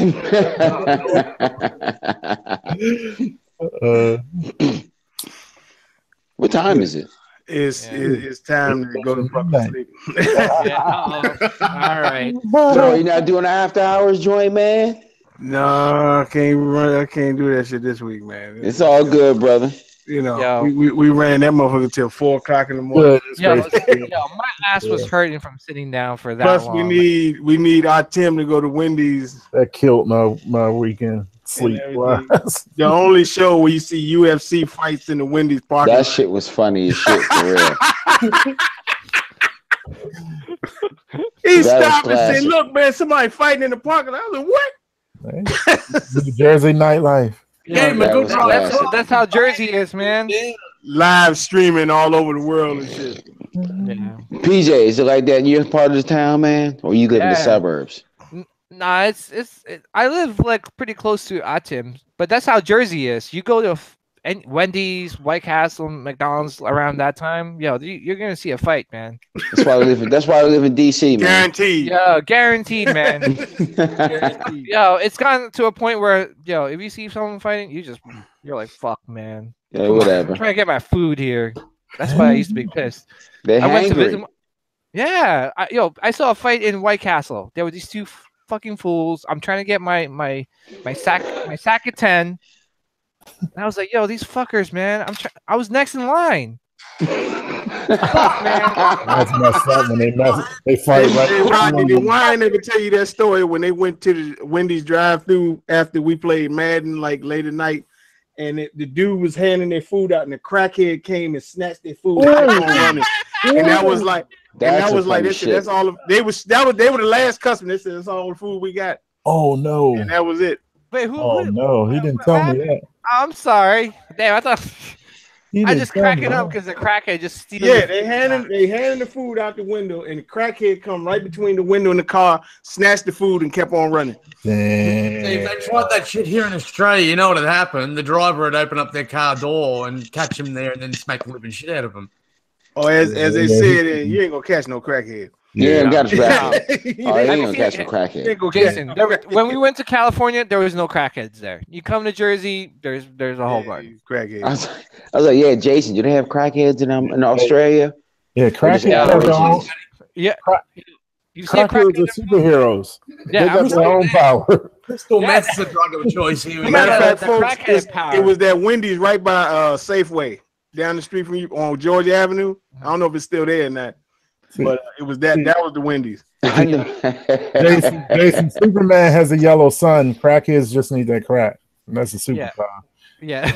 Yo, they're faster than Flash, man. I'm telling you. They're fast. They strong. Yeah, crackers are crackhead. Yeah. They can't feel pain. I'll give you $1,000. You catch a crackhead. I'm telling you. Can't feel pain, and they sell stuff cheap. Paul, have you got any more statue photos to show at all? Nah, man, that's about it. Unless anybody want to send me something. Gary said, "Fuck that crackhead shit." Wrap it up. I'm tired. Yeah. So that's it, y'all. We catch you next week. Go get your Wendy's now. They open till 1 o'clock. Yo, I'm drinking my liquid diet. Yo, next week I'm gonna do. What do you guys want? Let's see. I'll do a Wendy's run next week. Hey, I'm gonna ask. One thing I noticed, you got no 24-hour McDonald's there, eh? Yeah, we do. Yeah. McDonald's is 24, but everything else pretty much shuts down.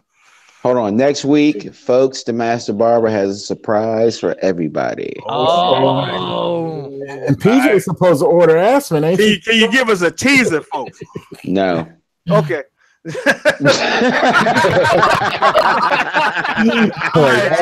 Quick.